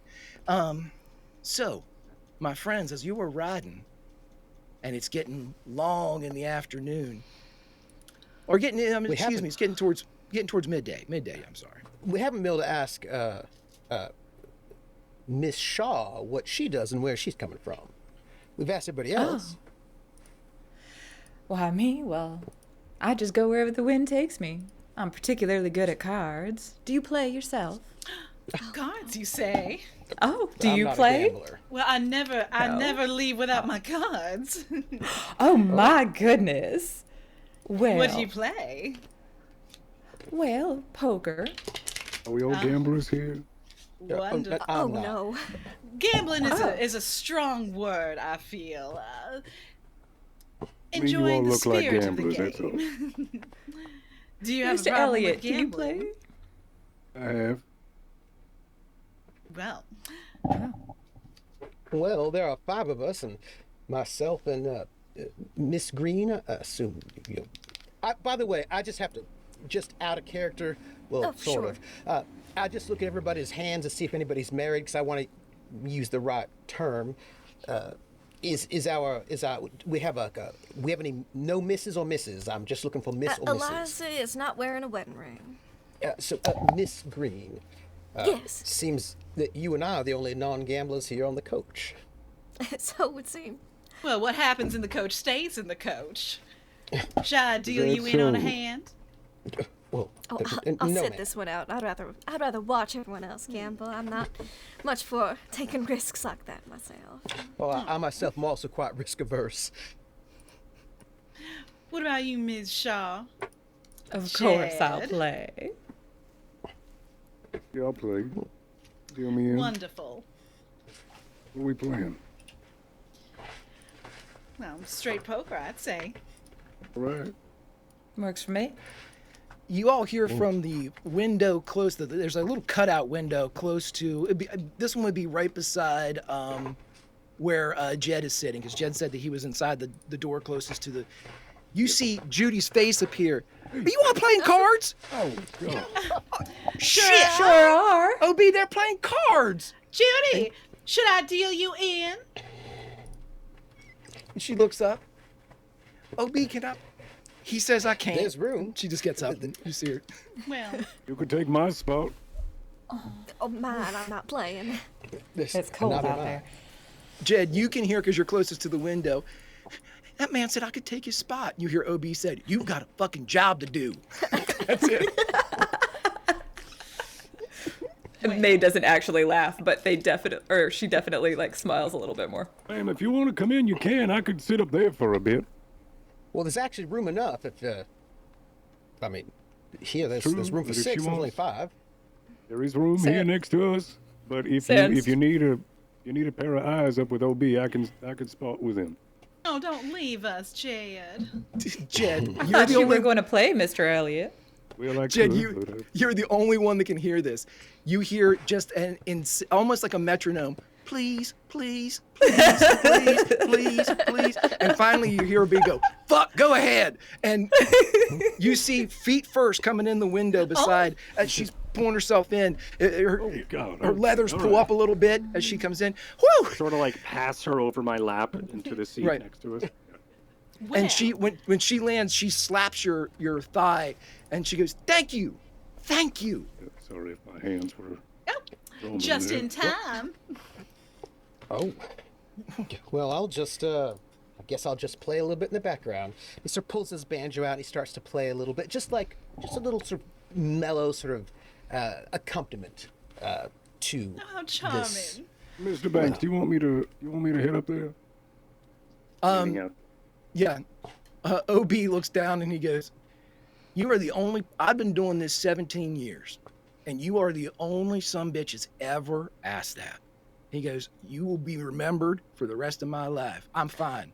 If I need something, I yell for you. If I yell, you come. You leave Judy in that fucking coach. All right, sir. You just hear him, yeah. Again, it takes going. I guess Friends, I'm do me a playing this favor. Oh boy. Yeah. Do me a favor. Now we're just to pass the time. Just to Just pass the time. to everybody. kill you a little bit. It's fine. We just want to pass the time here a little bit. Everybody Sure, roll sure. me. I believe you do have gambling, correct? Is one of your skills? Isn't that a skill that I mean, somebody it's might that have? is called a luck, skill. and I'm going to spend all of it on this. I'm not gambling at all, as a matter of fact. Yeah, I don't have gambling either. I'm not playing No, though. well, everybody does at a base of 10%, but Yeah. I'm not really a gambler. I like Same. more like sure bets. I would agree. All right. Well, I tell you what, everybody, then roll me a D100. If you have gambling, you may roll it. If you do not, just roll a D100 and we'll go from there. But I'm just curious to see who wins over the next hour or so. So I thought I had gambling, but I don't. Everybody does at see 10. that. Yeah, it wasn't on this. It's not on this You sheet. have Yeah, to this pay. sheet Then has just, limited then just stuff. roll anything that has Okay. a base of 10, and it'll be the same thing. Okay. Yeah, or Okay. a D100, whatever you would like. I'll roll D100. We'll really see what happens here. Ooh. There are them high rolls. Yeah. Anything with a base Hey! I'd rather get the high rolls out Fantastic. here. Not gonna lie. I'll take a D100 too. It's whatever's easier, bud. of 10. Click there. Perfect. Okay. Have all of our players gone? We're just great. Those are We're gambling, great. of course. If that's the case, then Jed takes you all to the cleaners. Mm-hmm. As hand after hand falls to Mr. Elliot. Unless I'm But what missing about something. it looks like Josie rolled a 10 though on her D100. Oh, that's 1D10. I'm so sorry. Wrong one. Yep. Yeah, I was so yeah, that excited there was. for a second. I was too, but Go figure. Here it is again. All right. Well, Fantastic. All right, everybody, I want to make sure we're all caught up on all of our... Do we have any more flashbacks? Do we have any more legendary items? Do we have anything that we need to... talents or whatever? I did see someone maybe. coming in. there are things I coming saw- in. Oh, very good, There very are. good. 10 more luck for cord, and Hell yeah. something for I don't whatever I need it. don't have. Yes, $100 came in for Rockette, but something that Rockette does not yet have. Oh, Rockette. The ability to gamble properly. Well, I tell you what. I am going to give you a legendary item. And now this one I'm sending directly to you, and you can tell if you want. At the end, you will tell everybody what it is, but right now you may keep it to yourself. See, I could also get her. That's another perfect. Talent, Perfect. some more luck. There's a bunch of ways you can divide up $100. I was going to say, yeah, now that's $100 minus 15 for a legendary item, everybody. Each player can have one of those, but that leaves us $85. So whoever donated that, you direct me. You're telling the story. Help me tell this tale. Ooh. Oh, let me go get that link again. We got 3 more flashbacks, everybody. We Whoa. have Nope, that everyone? got 3 more flashbacks. It is. It's everyone, right? That's total. That's everyone gets at least one flashback. Cool. I'm not going to give away everything. Are they rando, or are we gonna do? Are we gonna There's do? nothing So let's one give for each. Either way. flashbacks. So that's if there's 3 flashbacks right there from that 100. Flashbacks. I was going to say, yeah. Let's, I don't want to speak for the donation. We still have 85 in there, so those could buy the other 3 and actually give somebody else a legendary item. So if There we you want to go. have the rest of the flashbacks and then a legendary item, tell me who that legendary item goes to, and we'll get into these flashbacks. Ooh, I'm so excited to see everybody's flashbacks. Yeah, it looks like there are flashbacks though. I mean, it doesn't seem like any of our characters have any kind of suspicious backstories whatsoever, so I think Not it at was all. all very boring. No. I was definitely not up till like 1, 2 in the morning, way too late, on 4 hours of sleep, writing pages of backstory to send to Greg. And then went, oops. Gotta Very like good. what Those you are real good said. folk songs, really. I have a all burning right, question. everybody, What- so- how much do we have to donate for a flash front? to see where it's going. All right. To see where it's going. Here's what That's the where future my looks head like. was. Yeah, that's what I was talking about. If you need to believe- add a skill to your character sheet, there should be an area towards the bottom that says additional skills. Click on one of those and you should be able to fill in, like gambling, for instance, and then fill in the score right after it. You'll have to click edit, the toggle edit at the Perfect. top of your character sheet first, so you can edit, and then make sure to toggle that back so it's not in editable format anymore, and you'll be good to go. Not an edible format. Perfect. Thank you. Right. When I I don't know did what I'm that, thinking about. when I did that, I found the gambling one that I was looking for in the first place. Get ready. So, yup. Whoops. Anyway. So, let's Alrighty, see. everybody. We got some flashbacks. So I'm going to say this. The cards are playing. Everybody's laughing. Judy's laughing. She's losing her ass, but she's laughing. Every time Jed wins, Great, she Judy, slaps his doing great. she slaps his leg and says, "God damn, you're good at this. Is he not good at this?" And as that goes on, everything starts to rock for our non-players. The gentle playing of the banjo is just perfect for climbing up a mountain. Me again. But Lindy, Oh, hi. hey. Ooh, Show that, Joe. what should we talk about? Oh, well, I feel like if we were going off of previous flashbacks, we've got 2 incidents that could really be discussed. Well, I mean, we could talk about, San Francisco. I mean, Judy's We right have here. been if you wanna talking talk about San Francisco, yeah. Or, Utah. But, San Francisco is maybe a little, the Spring Valley School? Yeah, that's not much. no. The What first about, school, San Francisco. you said Utah, though. I like did. that idea. Okay, we could talk about Utah. What now, if memory serves, well, now there's 3 people. There was a June, Uh-huh. a Betty, and a Yep. Mary. Yeah, there were. Who were they? Oh, well, they were my fellow sister wives. Your fellow sister wives. Yeah. Y'all get along? Well, they got along with each other. Oh. Well, that seems a bit exclusionary, doesn't it? Yeah, it sure did. It sure did, Greg. Huh. All right. Well, I mean, did they wish you well whenever you took your trip east? Ooh, not exactly. All right. Well, were They they weren't. upset to see you go? Maybe they were crying. Maybe this Oh, was. they didn't have an opportunity to be upset. Oh, they didn't. Oh, No. that I'm remembering now a bit. Yeah. It's still little cloudy bit. around the edges. We gotta smooth that out, the rough parts. Sure. So, let's start with this. Sure. Where are they now? Well, I'd say 6 feet under, but probably ash is the more accurate answer, because, well, I burnt the house down on my way out. Ash, you say? Yeah, You they're know, I probably was just ash. talking about fire. You were. Yeah. Yeah. Yeah. Well, you don't know about that. I mean, that was No, a no, private no. conversation. You haven't been listening to me, have you? I have not. Okay. Not Eliza, at least. All righty. Well, what happened to him? Well, you ever heard that storybook Cinderella? I have. Yeah. Yeah, the evil stepsisters, but let's replace evil stepsisters in this instance with evil sister wives. Sister, why? I get it. I'm following along. Yep. And have you ever had a mental breakdown?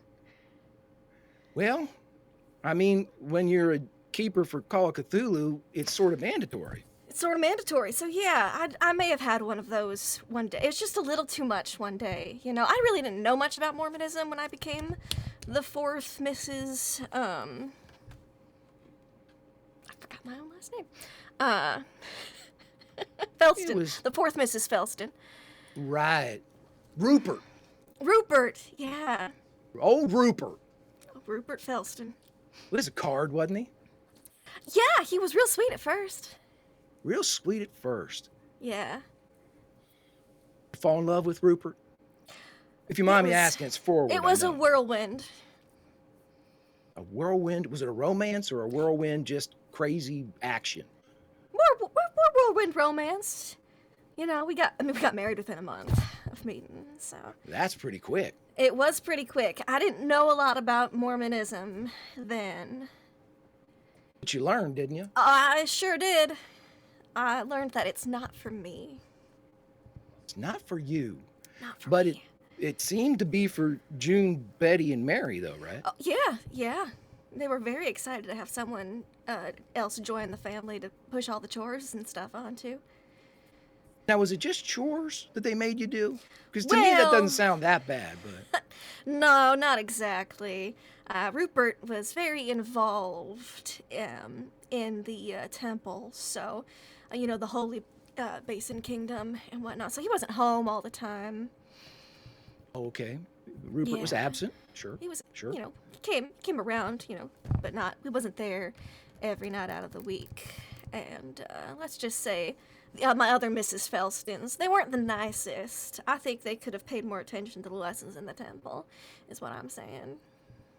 You know what? You said something, and I don't mean to circle back, but this one kind of piqued my interest, Sure. and I Yeah, wanted to get a little context before we went forward, but Of course. you said something about a mental breakdown. Oh, yeah, after just... we were married for almost a year, Rupert and I. Well, really, you were married to all four of them. Yeah, we In were a all... way. Technically, yeah. We were all married for about a year. They were married longer. And I just couldn't take it anymore one day. Dinner wasn't quite to their liking and got thrown in my face, and that was the last time I said I was ever going to have dinner thrown in my face again. There's only so much you can take pottery being thrown at you before you just snap. My snap just agree. happened to involve a shotgun. Oh. Yeah. Oh. Yeah.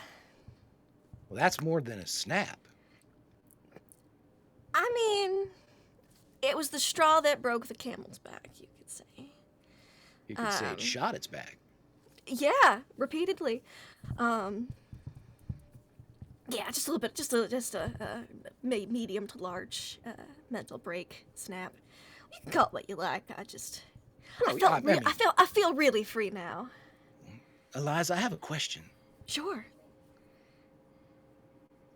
Which one of them did you kill first? Betty. Why?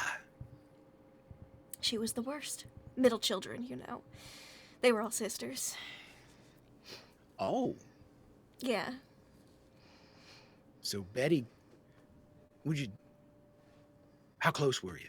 I mean, that's getting kind of forward familiar. I shouldn't ask that, but really, how close were you? Oh. Well, according to the temple, not close enough.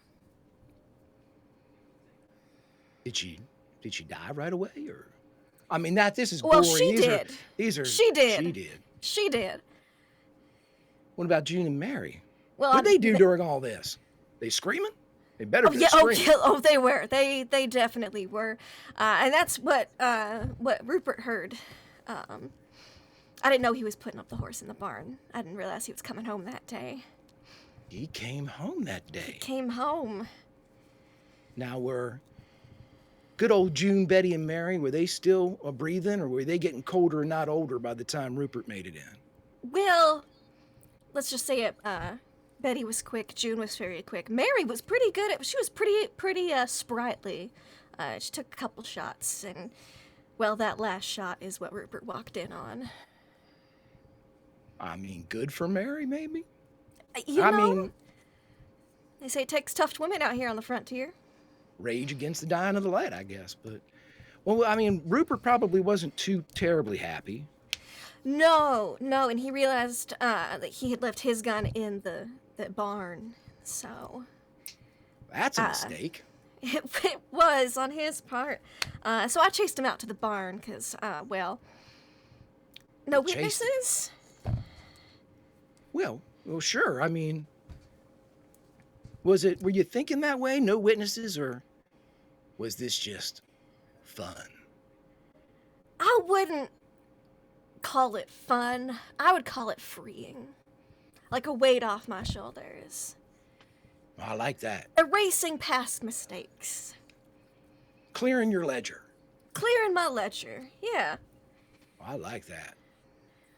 No more Beth Felston. Hello, back to being Miss Eliza Greene. Hello, back to Eliza. Back to Eliza. And then you hightailed it. You split out after that, right? Well, I cleaned up myself up first. I couldn't go out on the road yeah, I mean, covered in all that. I'd be a little suspicious. Right. Yeah, I cleaned Covered up. in blood and brains and shit. I mean, not a good look. I mean, there's not enough well water to go around with some of that, but yeah. okay, So so you cleaned yourself up. Cleaned up, packed a bag.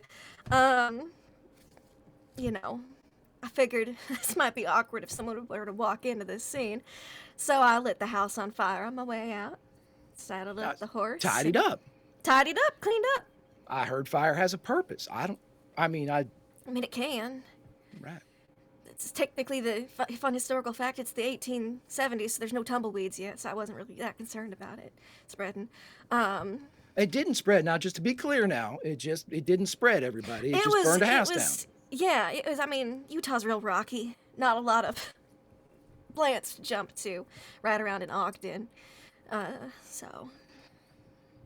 And then you ran off. You rode off. I rode off. I said, I came out here to Utah as a stop-through point on stagecoach because I was heading out to see my uncle. I'll just tell him. I just gotta find a fast mode back. I'll probably take the Transcontinental Express. I have enough money to cover that. So I'll get stagecoach because I don't want to pick up at Promontory Point. That's too close to this whole incident. So I'll ride off into Utah. That's a good idea. Take a stagecoach there, leave the horse, and absolutely. Yeah. It all sounds above board to me. I mean, yep. I don't see any flaw in that plan. Nope. There's one though. Oh. I thought it was pretty thorough.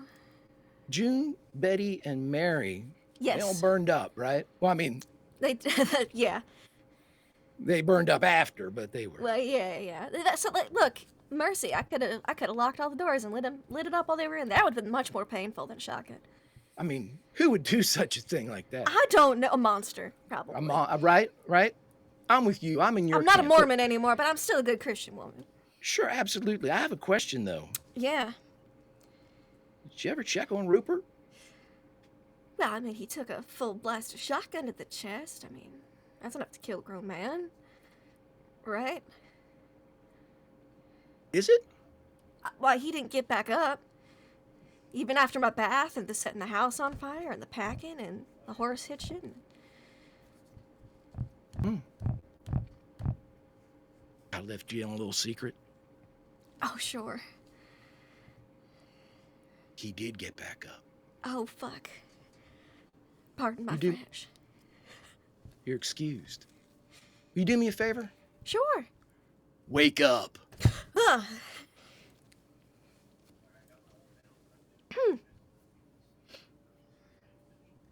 All right. Oh, Yeah, sorry, a bit of a nightmare. You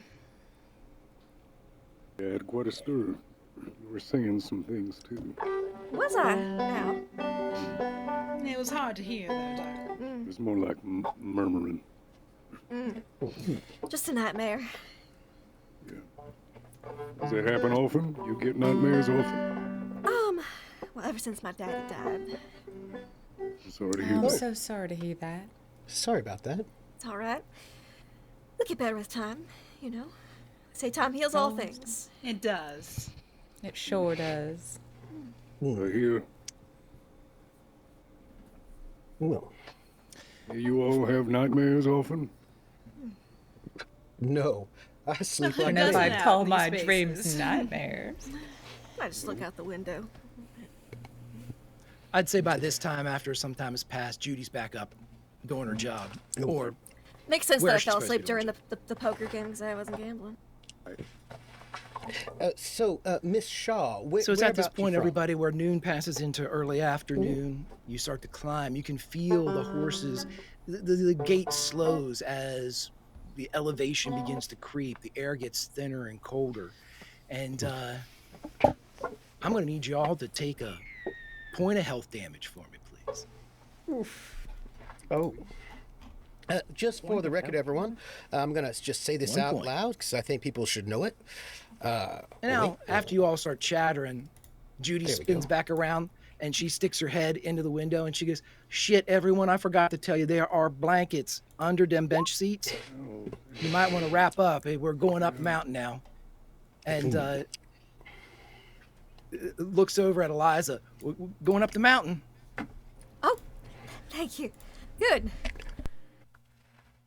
Now, just for the record, I think I should note, because we'd had these some donations going in, and I let Cord know that he's got 10 more luck.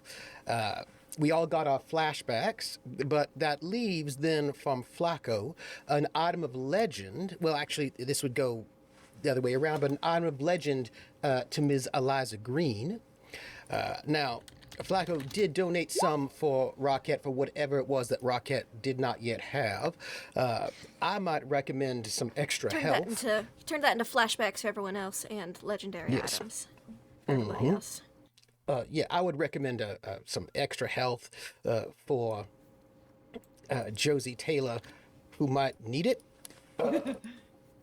Considering there's still some left over, you might want to check, work it out. Are we rolling for Constitution? No, we're just taking the damage. I'll take it. Yep, just one of damage. Well, I would love to have some more health. Lindy, I have given you your super secret legendary Ooh. item. I love it. If I might recap for those who are wondering, at this moment, when it comes to luck, Mae Shaw has luck twice. Jed Elliot has got luck 4 times. Josie Taylor has got it currently 2, although you may take more luck from what is left over from Flacco. Both, Eliza Greene and myself, the very sad widower, both have 3 luck. None of us currently have any advantages yet. Josie, myself, and Miss Greene have talent. We could have 1 more, whereas May and Jedediah may have to have 2 left. We've all had our flashbacks reserved, and we don't yet have our health taken. And it looks like legendary items is there on the menu for everyone. There you go. Just letting you know. Oh, Yeah. legendary items for everybody. Everybody, at that. everybody got flashbacks and everybody got legendary items. Well, then I'm going to Apparently, I give got out some everyone's health too. legendary items Yay. all around. How much health do I get? Well, it depends on how much you want to spend. You can take up to 2, and that'd be 10 extra points per.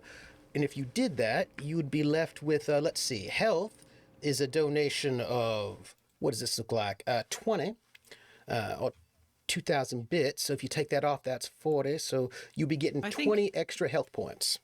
Okay, I think a 20 just came Oh, for. Well for then. the- Yeah, that was for your health. Yeah, because Little bit of health. the 75 that Trooper's talking about was for everybody to get their legendary items. perfect. Thank you. Yeah, so All it's right, just, everybody, just your legendary items are in. My last one is going to cord as we speak. Yay! So I'm sorry. Worrisome. So the 20 is It's for your health. Yeah. Yeah. how many You how get many health though? you get 20 more health Perfect. Thank you. because that is That is so helpful. yes. I'll make sure you're. I'm a in there. delicate flower. I'm You a sure delicate are. Delicate, peach. it turns out. Now, everybody, just so we understand the mechanic, as soon as you all are covered up in your blankets and huddled together, a half hour later, you get your point back. Oh, okay. Oh, that's nice. Here's That's the nice. scare I'm But glad I'm on you the see ladies' where bench this could 'cause there's all go. 3 of us. Yeah, we're all huddled Without a together. blanket, Scary without. foreshadow. Yeah. Well, It's not a that good this is thing we're in gonna this happen. this super secure stagecoach. You're Yeah. absolutely fine. You're absolutely fine. And I know that everybody's Bad. saying right now, that's a lot of hit points, Greg. Wait. Well, Yeah. yeah. Well, DJ Pat Attack donated 1,000 bits, which, by the way, is one advantage roll. DJ Pat Attack, who would you like to give that roll to? Or I suppose we could roll randomly. Just gonna note it. Yes.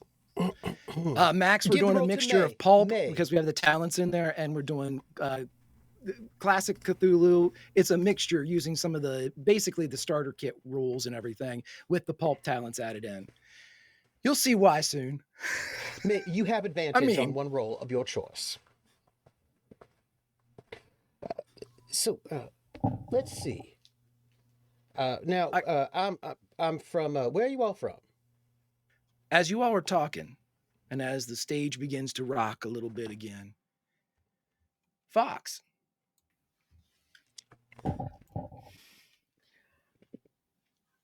What should we talk about? You want to talk about? I've been.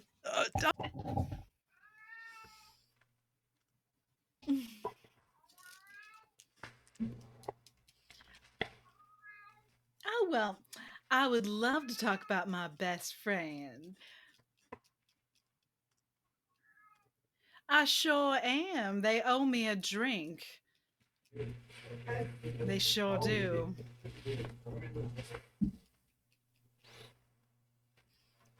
Well.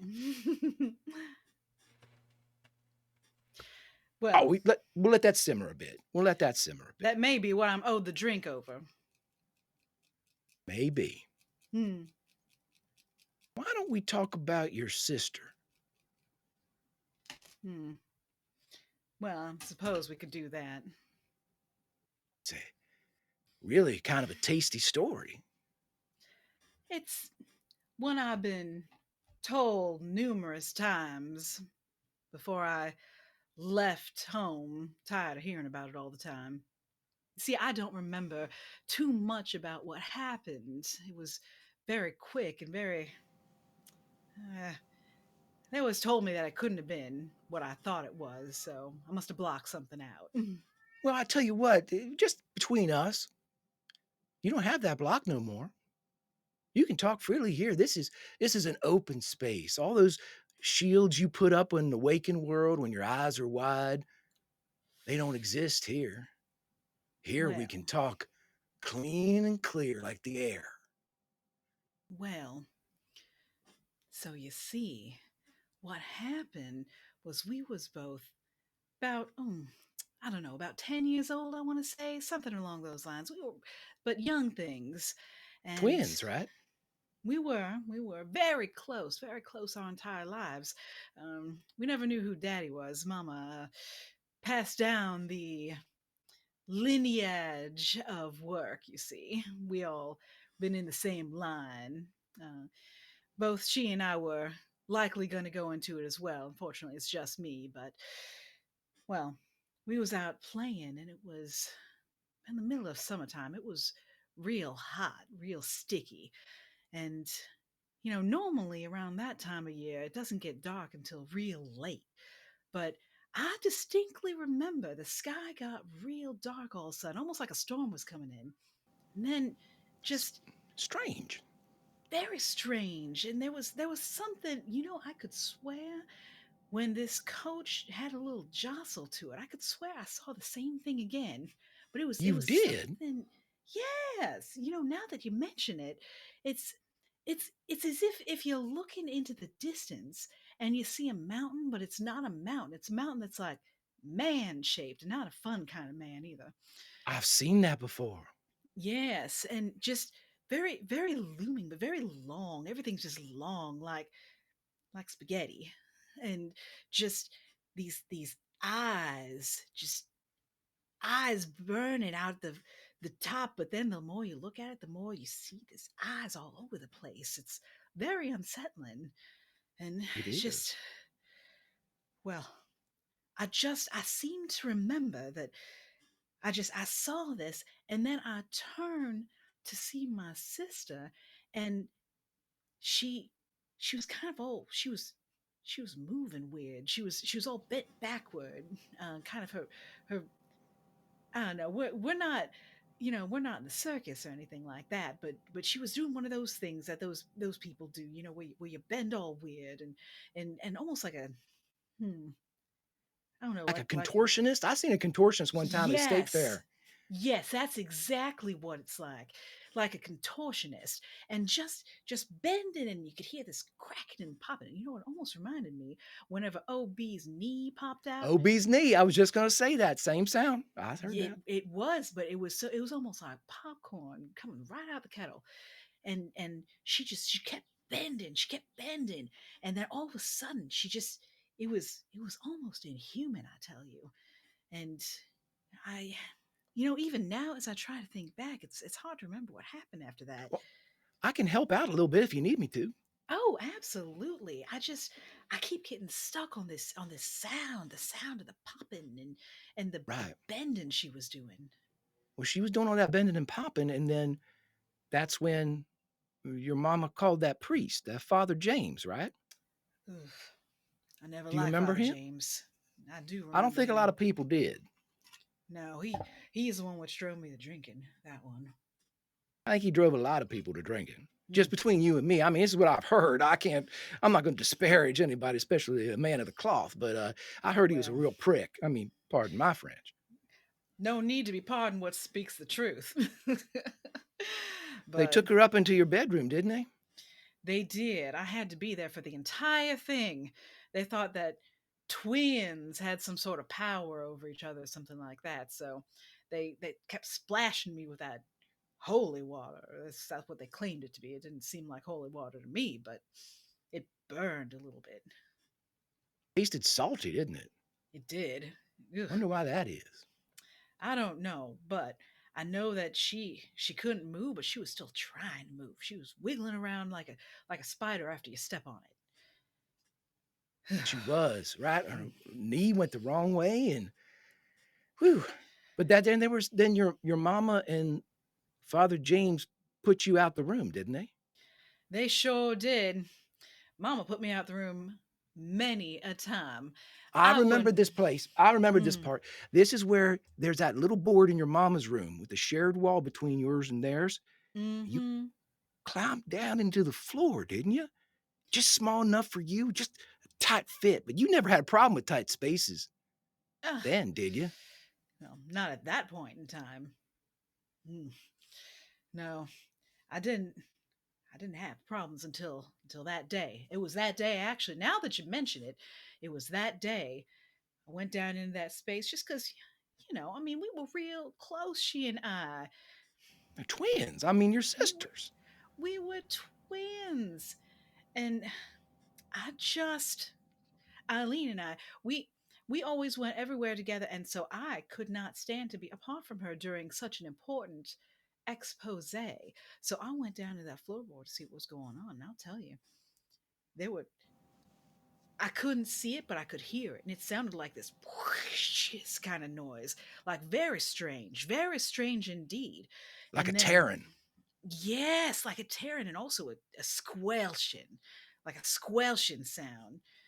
And then, Wet. ugh, and you could hear it plopping on the floor. And you could hear some things slithering all around. And I tell you, I So when your just, mama screamed, I remember that part. Your mama screamed then, right? She sure did. And I believe in that hole, I was able to peek a little bit. And I remember I saw on the ground, it was like this red slithering bit. And it almost, now you'll have to pardon because this will sound crazy, but it almost was like, Not to me. it was almost like her head and her spine was like a snake just moving all around the room. Well, That is something. it sure is. I remember I could never be in a tight space after that. Well, not outside of business, of course. Outside of business. Father James never left that room, did he? You know, come to think of it, I don't believe he did, but I don't believe I missed him. Not one bit. Not one bit. And when you were underneath them floorboards and that squishy sound, that's when that blood started to come down through them cracks, didn't it? Right in your eye, Yeah, in your mouth. My eye was never the same quite after that, but I did. I'll tell you a secret if you want to know. Oh, I love secrets. I didn't mind the taste quite so much. Tasted salty, didn't it? It sure did. Just like that holy water. Yeah. I always wondered Whew. where he got that from. I can tell you this. I know a little bit about it. That shit ain't holy. Woo! I figured. Josie, you are a trip. You are fun. Well, luckily, I've got some leftover trinkets that keep me safe, I think. At least that's what Mama always said before she passed in an untimely way. Right. Mm. Now, just one last thing. There's one part I never got. You got stuck in that nook, didn't you? That little space between the floor. I did. You know, after all the blood and the squelching, I ended up falling asleep down there. It was very stressful for me, and I think I might have just passed out. But Maybe. It sounds right.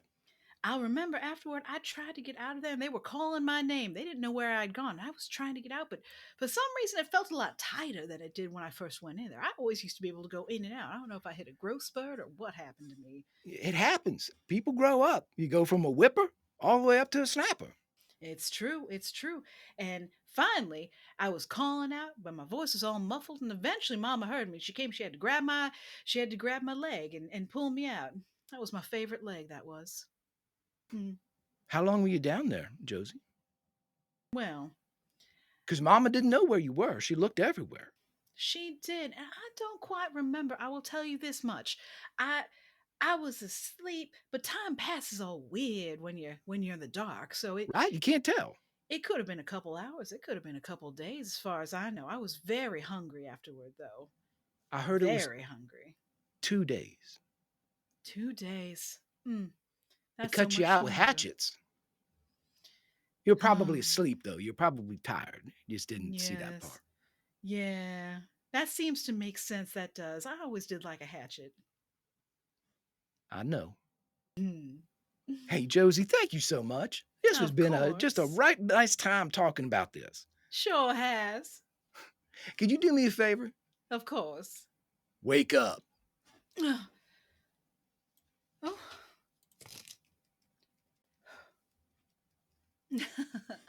Oh. How's everybody? Just as good as we were a moment ago. How are you? Fine. Oh, yeah, of course. No, I was looking outside and all the snow just made me kind of get lost in my thoughts. Sure. Makes sense to me. The rocking of the stagecoach is a very comforting sort of a thing. It sure is. Everybody, do we have a cord here? Because we need to take our break in a few minutes. And that's true. If we got a cord, I'll talk with him. If we don't, we did have him, but he just left because I don't think he wanted it. Fled. He was scared. He fled. He was very He was scared. scared. He felt. Oh my word! Oh my word! He makes an appearance. I saw everything fine over here, so I was like, I looked in the feed and I was like, I'm not there. What? Anyway. You had been there, but then you ran away. You ran away. Anyway. All right, everybody. So you know the drill. As Foxhole and the chat knows, we have one more flashback, and then we'll be taking our break to get ready because Minnie's haberdashery awaits at the top of the mountain. Ooh, Oh, I no. love a Friends. haberdashery. Oh, fun times will be had by all, but first we must know a little bit more about one Jed. So, if you will, everyone, Corda, should we talk about Jed's dad? About my dad? Why? Oh, we Why don't we have want to. do that? I mean, we could. I just Fine wanted to fella. know. I don't know where he is. Where is he now? Is he with us still? No. Oh, well, let's not talk about that then. Hey, thank you. Why don't we talk about that ghost town? You want to talk about that?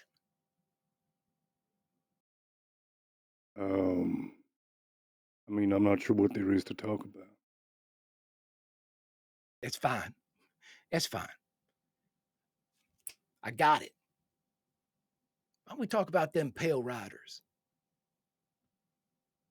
Well, you know, talking about the Pale Riders is also talking about my dad.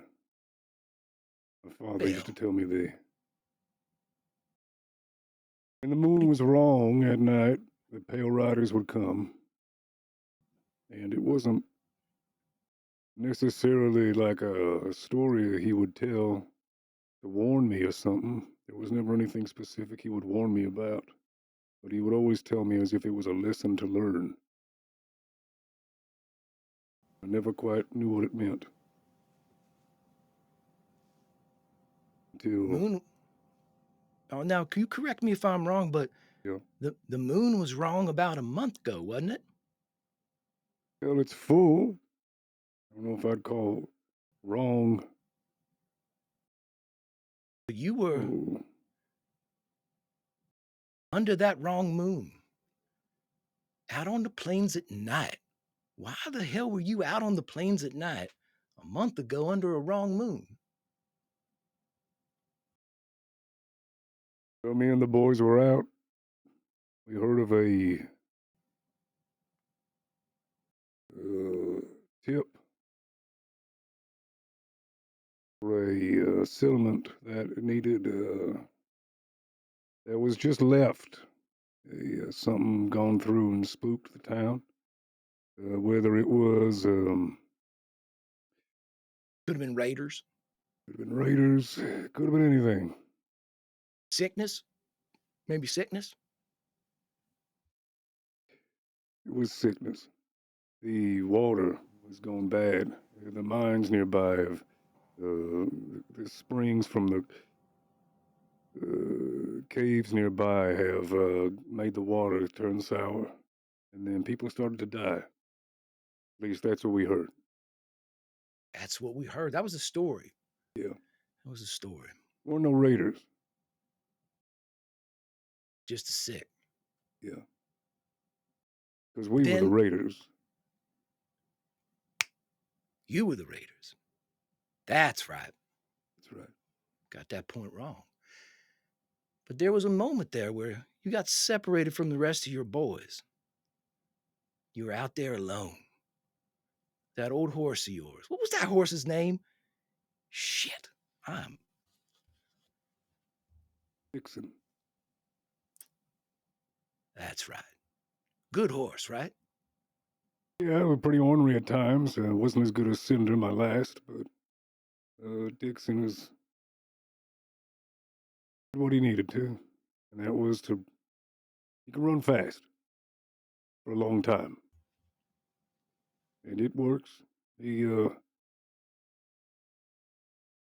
I haven't rode him since that night, to be honest.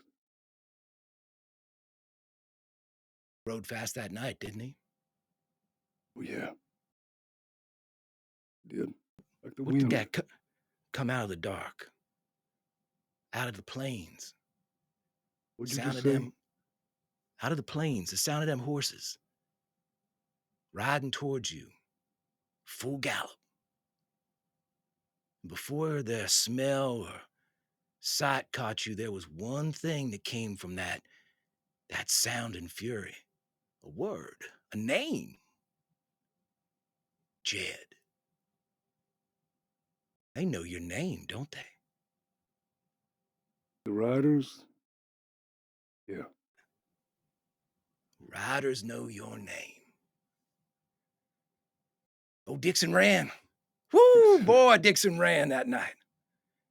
Well, Dixon ran.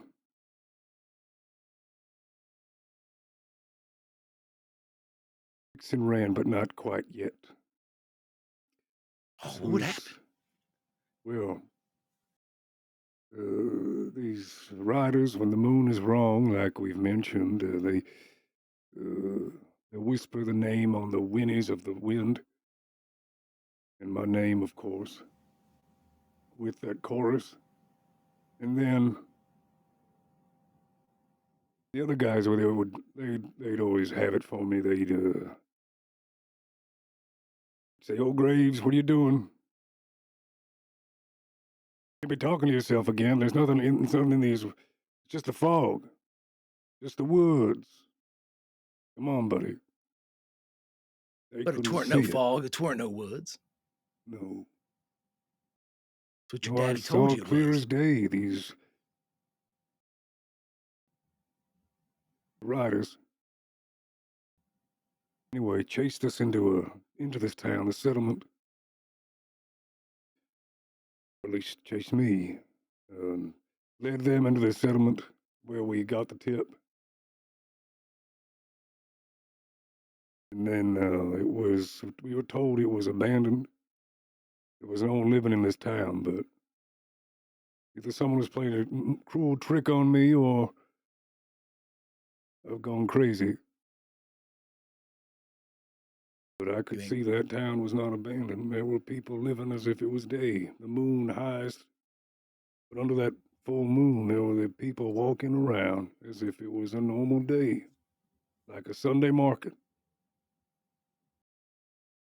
No one believed me, though. I believe you. Thank you. They That's got you. when. They got you cornered, though, didn't they? Oh, yeah. In that barn, wasn't it? Wasn't born, yeah. By the stables. Right, the back Stables. door wasn't fully closed, which was where I was able. I was able to train Dixon with a it's like a three-toned noted whistle. You see, and that was his name to him. So when I was backed up, that was easy for me to. The door burst open, and I was able to climb on the back, and that's when Dixon rode his last ride. Last ride of Dixon. Yeah. Got you all the way to that cliff, right?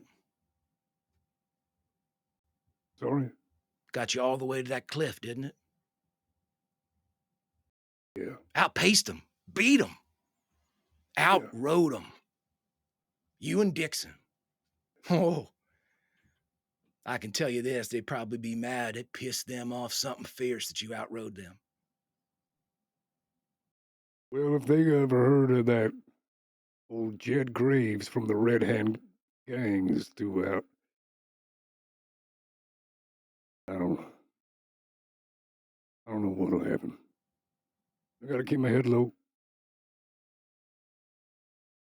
I gotta go by something else. Stay out from under those bad moons. If only it was so easy, you see. That's the tough part. Let's go. There's one thing I want to know about. It's the part that I can only hear from your lips. You got to that cliff, and there weren't nowhere to go. And old Dixon run his last. He was gone. Though he was breathing, he was gone. You have one choice. You go over that cliff or you face them riders. Now, you could hear that water down there. You couldn't see it. That's when that little boy showed up. What about him? Now, I could be crazy, but he told you where to jump so you wouldn't die. Is that right? How do you know that? I only know part of it. It's like hearing the middle of a ghost story. Of course it is. The only time I ever heard anybody say something that wasn't my name.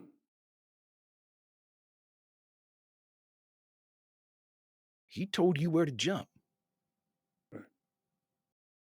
He said, the 3 rocks right here. In front of you, there's this, you'll feel it. There's the 2 cracks of this large slab, and then there's 3 rocks. Take your largest jump you can. Close your eyes and push with all your strength off of that 3rd rock. You'll hear branches whiz by. You'll be in the water soon. And he was right. Now, I don't know if you know this part, but that kid, well, he tried that jump himself. He lived in that town. He didn't make the jump. The tree that I heard whiz by me also had a tattered rope that whipped my face as that went down. That's why I have a scar right underneath my jaw here. Like a bullwhip, the tassels of that rope. Struck like a snap. Yeah. Now that little boy, called him Henry, but his name was Heinrich, I believe. German folk coming over, living in the town. I wouldn't know. He's still with you though, ain't he? That was the price. He showed you where to jump. And you take him where he needs to be. Yeah. All right then. We got that sorted.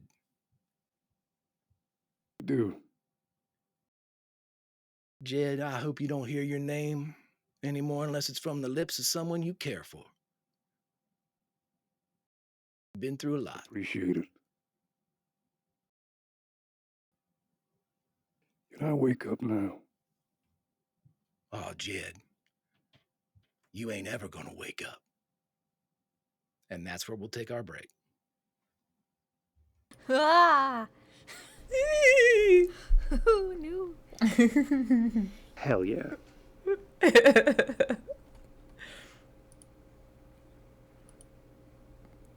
Everyone, if you would, go stretch your legs, drink some water. When we come back, we have made our initial goal for the ACLU, which is pretty awesome. Thank you, thank you. The American Civil Liberties Union. Let us keep going further. I'm not going to up the goal because if you don't make it, they send the money to somewhere else. That's how PayPal does it. So we're going to keep it there, but we're going to keep going, and I'm going to update our panels during our break so it'll be beautiful and lovely. And when we come back, we're going to apparently get free hats at the top of the mountain. Everybody, if you're a fan of the Hateful Eight, we're gonna make it to Minnie's haberdashery. Things are quite different nail it shut. when we get there. Nail the door shut. It's 2 pieces of wood! 2 pieces! Right, nail it. We'll be back in a minute, everybody.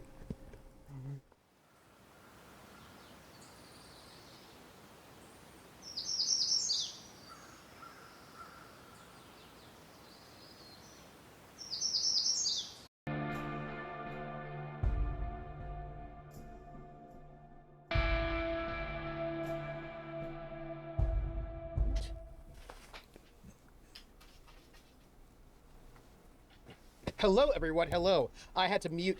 I have 2 different sound sources. And I had to mute this one so that I don't hear you all twice. Hello. Welcome back to the second half of The Cruel and the Cold. A one-shot for charity, perhaps one shot. We shall see. We're here to support the American Civil Liberties Union. We have raised $1,320 so far over the course of the whole Megillah, including the Easter anniversary last time around. And because of this, we have technically reached our goal. we have a special add-on goal. And that add-on goal is that if we hit $1,500, Greg said that he will give us a part 2 with these characters that don't die tonight. We'll be able to come back, whichever ones are not dead. And I think that would be really cool because from what I've understood from the backstory, each of our characters is like a really kind, sweet, pleasant person who's never done anything bad in any way to anyone. I think that's correct. Certainly no cannibalism, arson, banditry, or serial murder. So I feel like we're all a bunch of like pleasant folks who should have us come back again in another moment. And I think I missed the cannibalism. That's exciting. Well, there was like, I mean, there's just a little bit of like maybe a little bit of cannibalism. Chili was made. I don't know you have to flavor it up anymore. It's already bad enough. We don't have to add cannibalism. Okay. The donation panels should be up and visible so you can see what the donation tiers are, including how many left we have of each of the options, so you can know what's up there. And Except one bad to worse has already been used, so there's no one left. Yeah. That was the pale horse, because that was 100, right? So we have two. Earlier, Risa did one, so yeah. Mm-hmm. Oh, so we only We've have got one the pale left. horse is gone, and one of the make Bad to things worse. worse. That horse where? Yeah. Okay. Only one more, so that's good to know. And I believe with that, I am going to toss this back to our GM.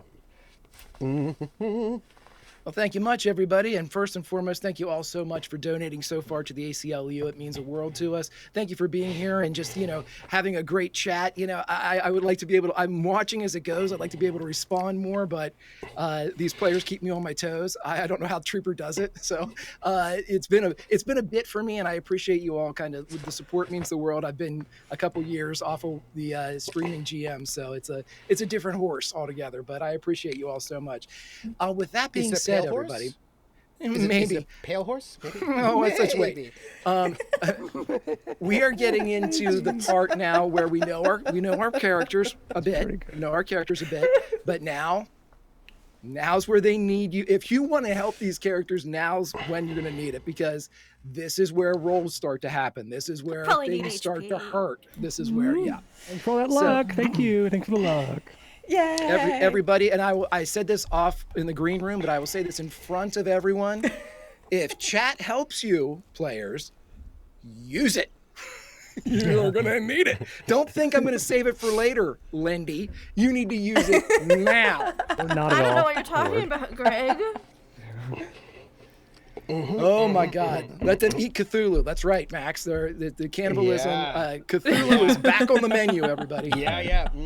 I do news. like sushi, Cthulhu, all that stuff, right? It's Cthulhu's My big. favorite Yeah, Marie so much the Antoinette same, quote was that, I believe. She said, let them Some eat kind of Yeah. squid. Let them Yeah, eat it. yeah. Right. It was a really iconic moment. Yeah. He also said, yeah. And then there was like cultists. Cthulhu There's a Mari? whole thing. Yeah. Cthulhu Mari. Okay. Yeah. All righty. Greg's Here we go, like, everybody. Settle. Here we go. Okay, so we're everybody. We are getting back into it. We are heading towards Minnie's haberdashery on the top of the mountain as we pull back into our story. But let's first take an eagle's eye view, if you will, as we are kind of spiraling through the snow. Thank you, Ward. As we are spiraling through the snow, and we see our lone stage, 6 horses strong, commanded and piloted by 6-horse Judy, OB, in the side seat beside her. And as the snow begins to come down, the flakes are enormous. For those of you that haven't been in the mountains of Wyoming, these are the size of the small bird wings as they come down like teacups, massive flakes of snow. As everything begins to blow into the stagecoach and out of the stagecoach, whether or not you all drop the leather flaps to give yourself a little bit of warmth is completely up to you, player agency and all. But as you are moving in this direction, whether you want to or not, whether you've fallen asleep or not, whether you have felt that need, that exhaustion to just close your eyes on the road for a second inside this wheeled cradle that one Samuel Clemens, later known as Mark Twain, called it, For a moment, whether you're facing the past or the future, your eyes drift off to the side of the road, and there is a statue of Christ in the middle of nowhere. You see a statue made of gray stone. On the cross, piled high on the head of Christ, you see the arms outstretched in crucifixion, a way marker that guides travelers to where they need to go. It is here where there's a turn, a fork in the road, and the road is taken towards Minnie's haberdashery. This is the part where fate makes its play. And in that moment, when all of your eyes at different times hit that statue of Christ, you all pass out. Friends, I'd like you to make a sanity check for me. Okay, sure. Hard to do that when I'm unconscious, but sure, you know. You can do it. I have faith. Okay. Sanity, where are you? Where's my Sanity, There it is. upper bits. In the old upper bits. In the upper bit. In the old upper bits. It's 2 I'm just below hit writing down- points. Okay, just missed my upper bits.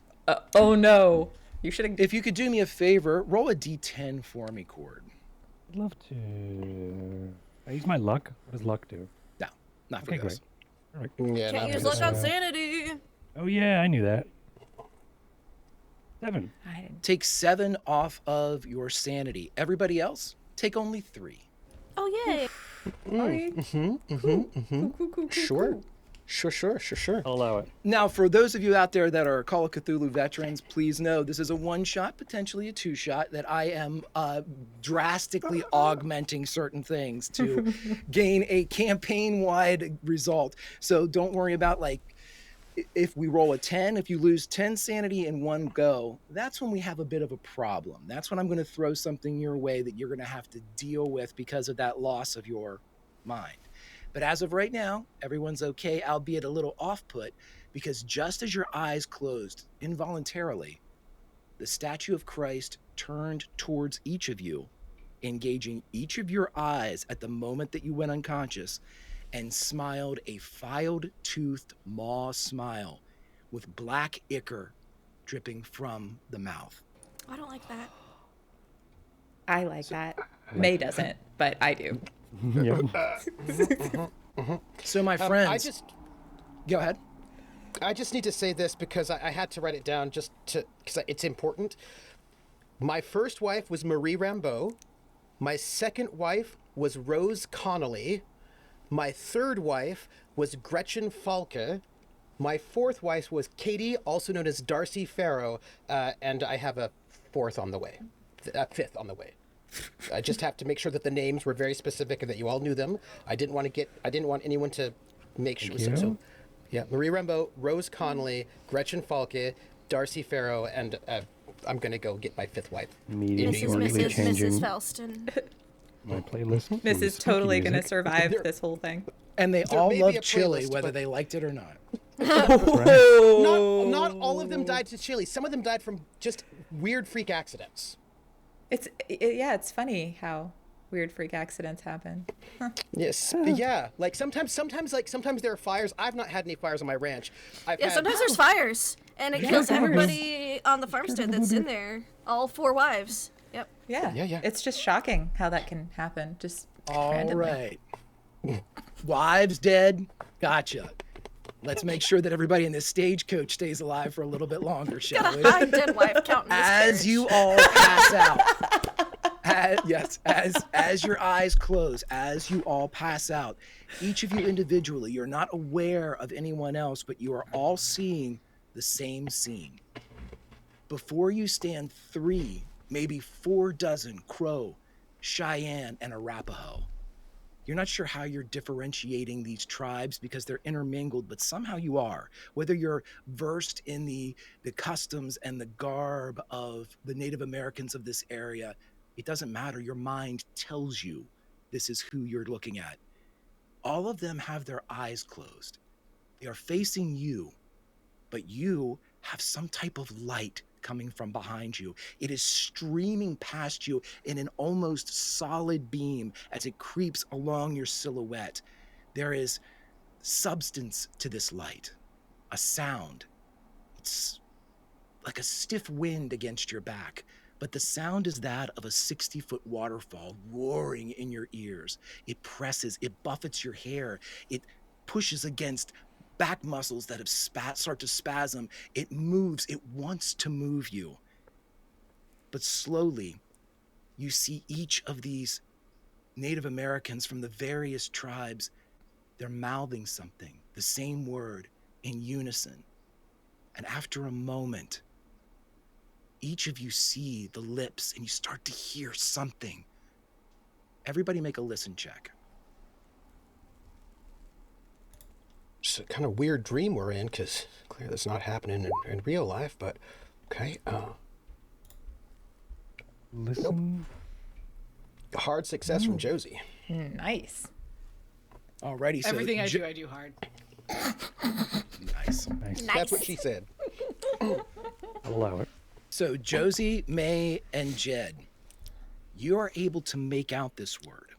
This word, you're not sure what it means, except for who got the hard success?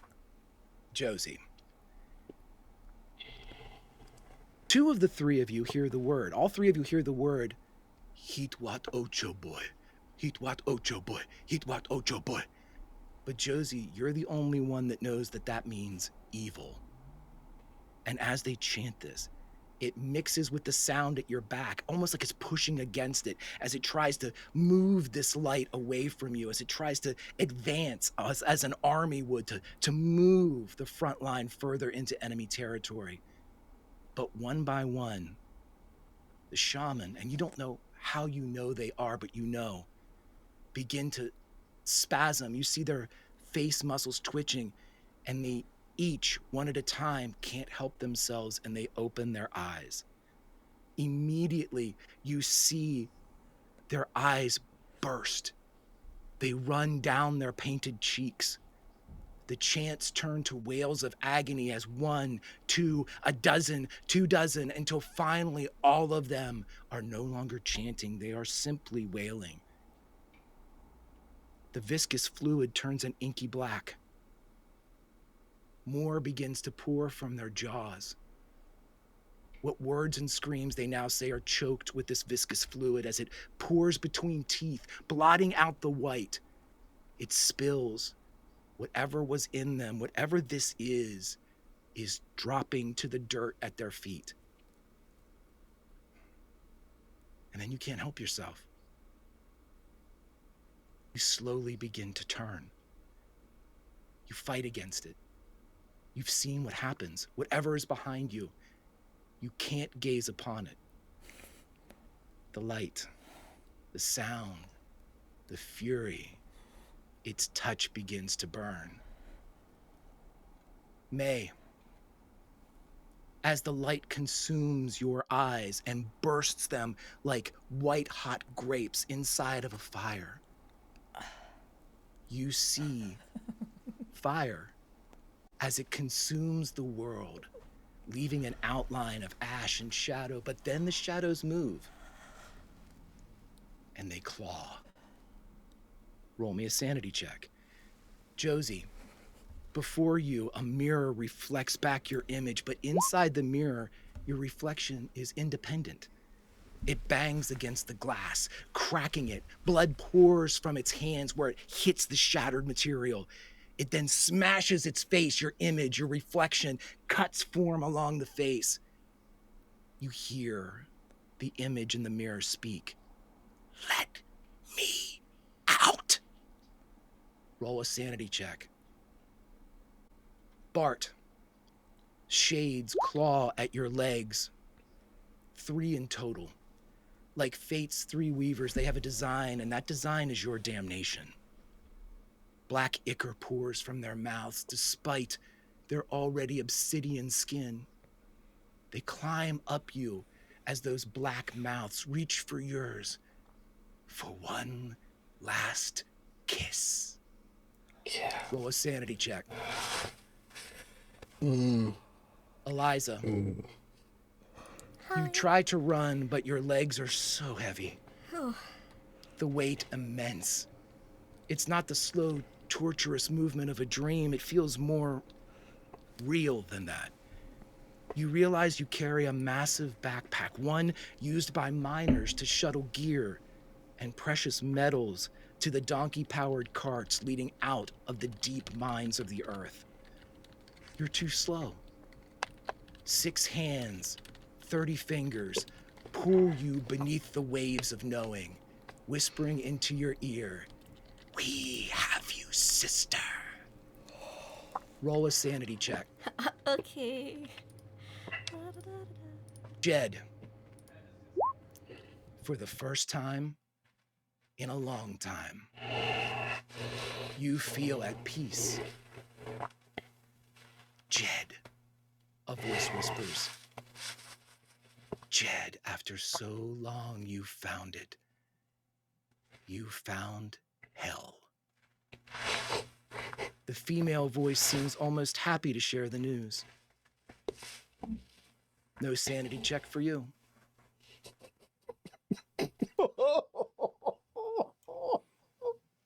That's even worse. Oh That's even no. worse. I'd rather have the sanity check. I was like, all right. And I found hell. You have just passed the statue of Christ. You have now entered what is known colloquially here on the mountain as White Hell.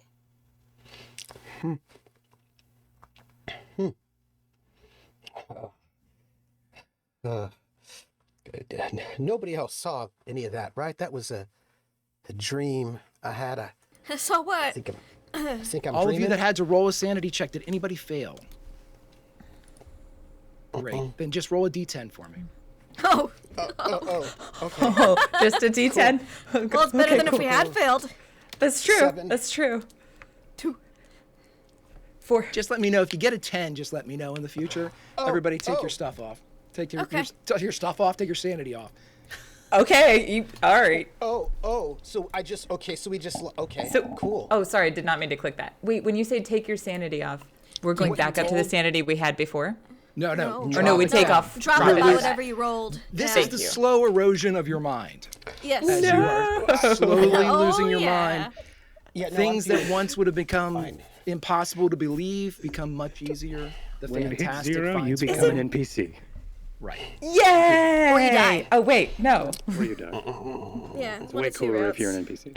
It is kind of cooler, but you know sometimes the boat. Everybody but Cord, please roll me a D100. The Oh, boy. person with the lowest score wins. I don't know what do that we I win? want to win this. What a fun game okay, this is. well, what do we win? The next time We'll you find get out. next time Oh, you get it's an me. initial scary sanity check, just vote opt to lose it, everyone, and then You we all will come unpack to, it. all at once. You know, again, it's the rocking, and without the need for a roll, a spot hidden, or anything like that, you all look over, and Eliza has blood pouring from her nose, Oh, fun. around her lips, across her white teeth, dripping down onto her shawl. Eliza, it takes a moment before you realize that that's happening. And so when you're looking around, it's a face of blood. Oh, Eliza, honey, are you okay? I pull out a what? handkerchief and I hand it I- to her. You got a bloody nose, miss. Oh, I'd that must undo be my the, handkerchief. the altitude or something. Thank you. Oh, Oh my. that yes, lot of must be blood. the altitude, indeed. Yeah. You get bloody noses often? Well, I've not really been up in the mountains before. Not much, so. I don't know that I've ever had a bloody nose. Could be in the mountains. dry air. Yes. Yeah. You know, I think we should probably all stay awake for a Yeah. spell. Yeah. Anybody? You know what? How about we play a game of Old Maid? There is a pound dug, dug, dug, from up at the pilot station, and you hear OB. We gotta press on the minis. Weather's getting too bad. Be there in 30 minutes. Oh, 30 minutes ain't too bad. yeah. Okay. And I'll turn to Josie because she's the one sitting next to me. Did I miss any? Did I get it all? Oh, here, honey, let me thank help you. you out. Thank you. And then I think afterward, just kind of fans her a little bit. Where you all from? originally? San Francisco. Calico. Calico, San Francisco. Okay. Where's that? Now, where's Calico? Haven't you asked us this already? No, It's just a little I'm in mining town. It's nothing important. Which Cord. state? California. Oh, love. As everybody's sharing where they're from, the little boy between you and Bart turns to you and says, I'm from Munich. It's in Germany. Are we all seeing this? Nope. Okay. Well, I was born in Germany. My name is German. I'm British, but I came here to the States when I was really young too. Then went to West You're in Virginia, Germany. Munich. That's where I'm from originally. Oh. Well, I mean, I was just a little kid though, so I don't really remember it. But my family moved here from I there, was and wondering about your name. oh yeah, it's You feel German. You feel a tug on your sleeve, Cord. I'm from Munich too. It's the same place. Oh, what's it like in Munich? Oh, I was a never been to small Europe. child. I don't know.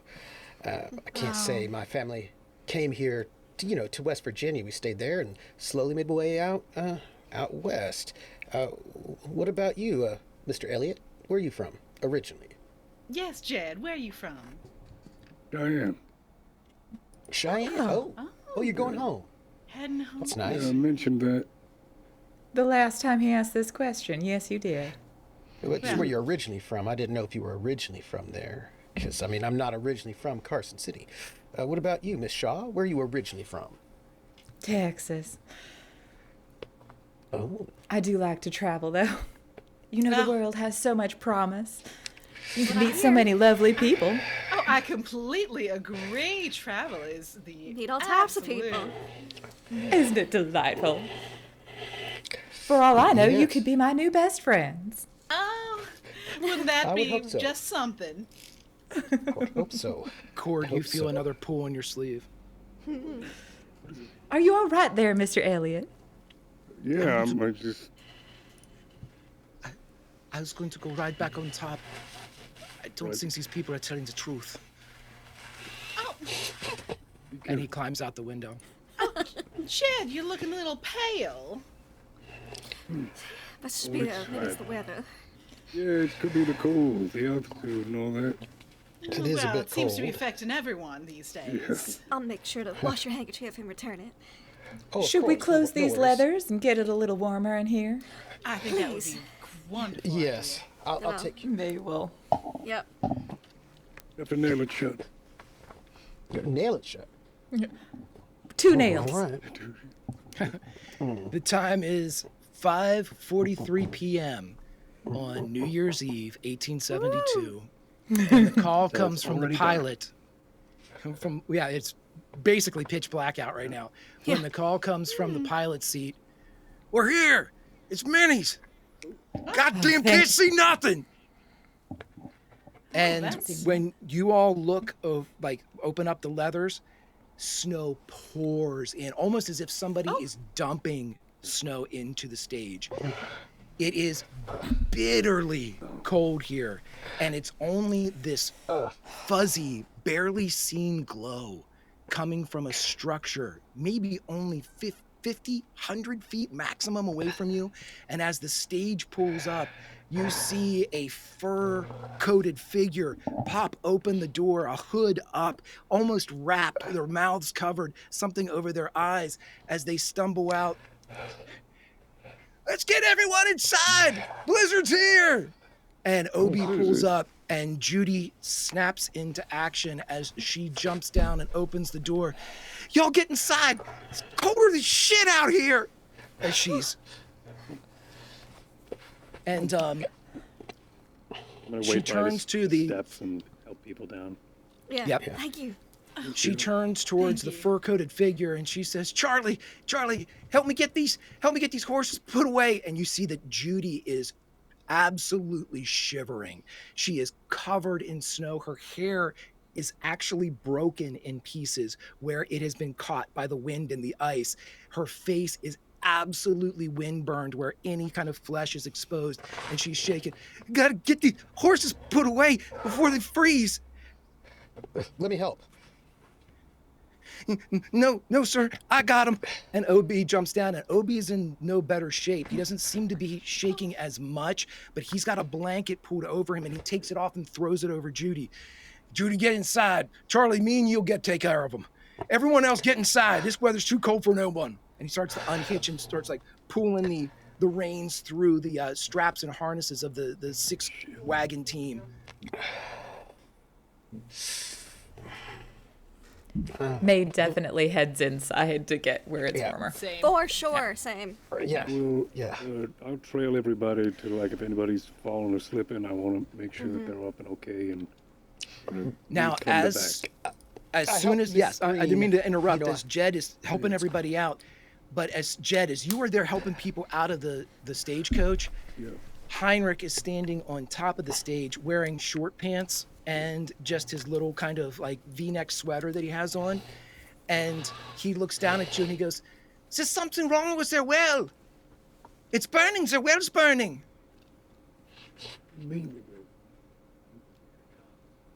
I look towards wherever they're gesturing.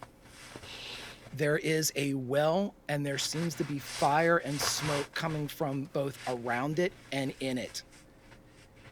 And just at that time, OB goes, "Charlie, what the fuck's wrong with the well?" And Charlie, whose face you can only see his eyes, goes, "Madness! It's madness! Just get inside!" Like that. I'd like to take a scope. This seems a little ambushy to me. I'd like to just give a look-see. I know it's sort of dark and miserable, but, just want to give a look-see. Give a little looky-loo. A little spot hidden? Little spot hidden. Not that I want to succeed at this, but, just because, you never know. Ambushy. I don't see anything weird. It's really, really dark, and there's a lot of snow. But nothing seems wrong. Things in the way. But the well was just called out to everybody, right? So like you can see the well. The well is absolutely burning. It's got a bit of a glow, but it's odd to see a well burning. Yeah. I think Yeah. I'd like to do spot hidden too and see. Do you want to focus specifically on the well, or you just want a general? I think Mae would focus on the well. I don't think that they'd be looking at. We should all get inside. Is Hang what I on. think we No, should they do. would be Come looking on. at they'd be looking at the well. The well is on fire. They're looking at the well. Okay. Let me show 'em. You can tell from that spot hidden, you can see that the well must have had a hood at some point, some hood that went over it to keep debris and particles out. It seems that is probably what's burning, but it is burned, and fire a little bit, so I'm going to give you a little bit more. It's burned to the point where it's collapsed in on itself and likely fallen and probably gotten wedged in the well proper. And so whatever's in the well proper is burning and creating almost a chimney effect as it's coming out of the top. But you can see pieces of stone, pieces of this wood hood as it's still burning and billowing this very dark smoke out of the well. Okay. I don't like that. Yeah, Hawkeye. That's right where my head went to. Who is heading inside? Yeah, OB and Charlie Everyone, are getting the hopefully. horses. I'm trying to wrangle everybody to sort of herd them Yeah, in. we're all heading in. I think Mae got Judy- distracted by fire, and now they're coming. Okay. I'm going straight in. I'm helping the Judy screen. can't move. Judy's legs, she's shaking so badly. You can see her trying to take the steps up into Minnie's, but she can't move. Does anyone help her, or Yeah. Oh, yeah. I would Josie like will to, try and help lift her if I could. Excuse me, Miss Judy. I'm just gonna. she like kind of curls up into you and she's shaking. Thank you, mister. Of course. Here to help. You all enter Minnie's haberdashery. Before you get there, the door swings open, and you see a larger woman inside. And she's like, "Get inside! Get inside!" As the wind just whips around her and blows inside. She's got a blanket thrown over her, kind of like a Navajo print blanket thrown over her. She's like, "Come in! Come in!" and she keeps the door open until everybody gets in, and then she throws all of her weight against it to close the door, and it latches and does not need wood to hammer it shut. Hold on. Very I clear. sort of like, Excuse me, ma'am. and I unlatch the door for a second, let the wind open, and I wait a couple of seconds. All right. And then I close it. Close. May will During that immediately time, head to the Heinrich made it fireplace. inside. Was that during that time? Heinrich made it inside. Yep, good, perfect. What were you? I'd like to spot hidden once we get inside the haberdashery. That's what I was saving my spot hidden for, because I just want to make sure. I had a weird dream, and I just, maybe a little paranoid now. So I'm just, Yeah. Okay, you roll your Why? spot hidden, and I'll tell you what failed. everybody sees. Okay, well then this is what you see. This is the special stuff you see too, Woo! Lindy. As you look around the haberdashery is equal parts general store, way station, hotel, bar, restaurant, Hotel. rest stop, and common area, as this one room has several tables, a couple comfy chairs, a big ass stove, and a big ass fireplace, both of which are roaring as you walk in. The snow is coming in so hard that you actually see it collected by the door. You see it coming through certain areas of the roof and creating lines of snow and powder on the floor. But you are immediately warmer when you walk into this room. You immediately feel the life returning to your limbs. Judy is still shaking Yeah, uncontrollably. Move her as close to the fire, to the chair that is closest to the fire. Whoever, if there was somebody there, like blanket, maybe it was occupied by the person who was here. I try to move that. Sorry, and I try to. She's got to sit down. She's got to There's an older gentleman sitting there, probably late 50s, and Dump him out of the chair. I'm kidding. he gets up and he goes, "Hey, she can have my seat, Judy, sit down." Thank you. And she looks So up, sorry. "Thank you, sweet Dave." And she sits down and she starts shaking. And sweet Dave runs over to everybody, and he immediately has blankets. Get by the fire, everybody. Oh, God damn, get by the fire. And he's just trying to get everybody over close to the fire. Oh, honey, you are shivering like a leaf. And it's Josie's shawl is very light, but she takes and puts it over as if it's going to do something to help Judy. It's a doily. It's a giant doily. It is. Oh, hey, let me help you out with that. Yeah, exactly. Got some health for May, which is probably a good thing. Just It is a good thing. It's got to be May. You add 10 health to yourselves there, May. You might need it. And the May will stoke the fire. Like, that's the first thing. It's already roaring, but they're gonna this is a great reason to just add some more logs to the fire. Perfect time to do it, right? Yeah. You can never have too much. Not at all suspicious. Never again. As you stoke fire into the logs, it starts to lick up through the wood. It dances. It whispers, "Hi, May." As you're sitting there and it's kind of like creeping around you. And as everything goes down, there are 3 people inside the haberdashery. There's Minnie, there's Sweet Dave, and there's Gemma. Gemma is a younger girl who is sitting there, and she seems to be helping wherever she can. She is running back and forth. You see her put a pot of coffee on top of the stove. She runs up to Minnie.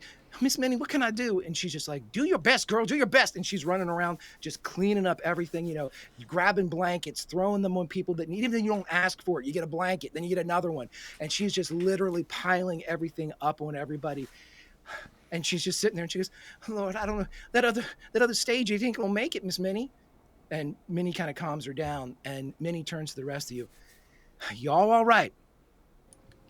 Yeah. As well "You as all can right? be. You feel all them Doing good fingers? Touch now. your fingers, everybody. Touch your fingers. They're cold, but it's yeah. You all, drinks on the house tonight. This is the worst we've seen in a long time here in God's country. So you all, drinks, the bar is right over there. Oh, you're too We kind. moved everything over by the stove. Drinks on the house. We got another stage coming in. They are not going to have drinks on the house, so don't tell them that when they get here. All right. Wouldn't breathe a word. Thank you.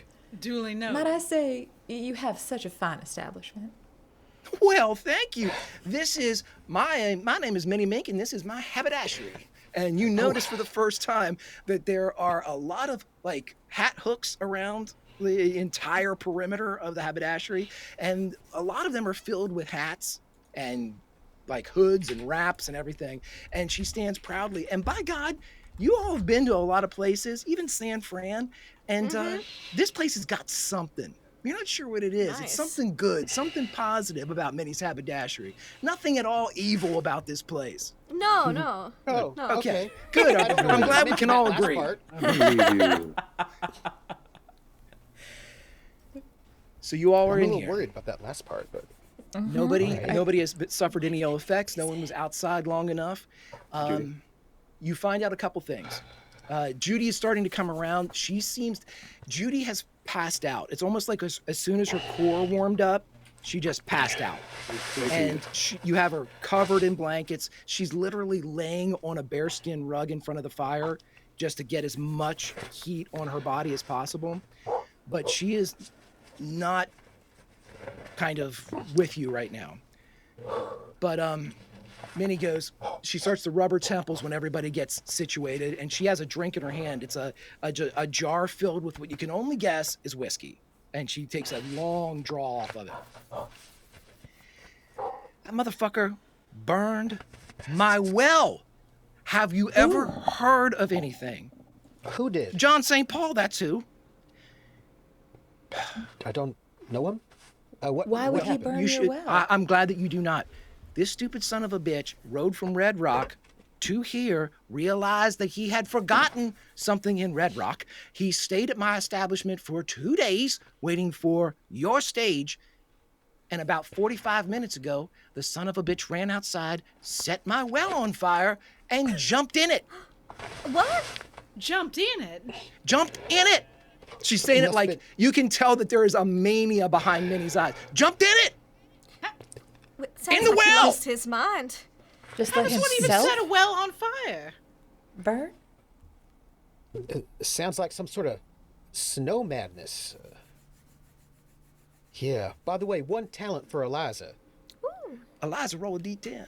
I'd love to. Thank you, Roller. Thank you. Thank you. I only have one arm to tap with right now because I have a cat, too. I don't know if we hit Okay. that one already. I do not think we have. Oh, my goodness. Oh, no. That look, Greg. No, because I know you're gonna like this one. I don't like. Oh! Wow, Greg. Well, you know, I don't should like put this. that I know I I'm should gonna put this like in the it. general chat. Hold on, Uh-oh. so everyone can see it. Because this isn't Yeah, a special thing. Probably all should know, but whatever that was. Yeah. I got hardened. I get to ignore sanity point loss from attacking other humans, viewing horrific injuries, or the deceased. I mean, that makes sense. That's exciting. like I'm so that. glad Technically, you we all did. should have that, but whatever. Like that at all. I don't know why ever you'd say that, actually. That seems so strange. I can't imagine why you would think that. I think I enjoy it. Seems like an odd thing. This guy, John St. John, you said his name was? John St. Paul. John St. Paul. John St. Paul. I've never seen him He's- before. He's in there right now. Do you know where he well. was from? Red Rock. Oh, that's true. Jim Alright. Lantern? He forgot something and he was mad, and so he lit the well on fire and jumped in it. Seems like an odd way to die. Somebody got a lantern? You got a lantern? A shielded lantern? We do, and you see there are a couple of them like hanging at various points. A lot of them are already lit. It's probably like a heat thing. They got lanterns lit, candles lit, as soon as the door came open, a lot of candles went out, and Gemma's going around lighting them back up.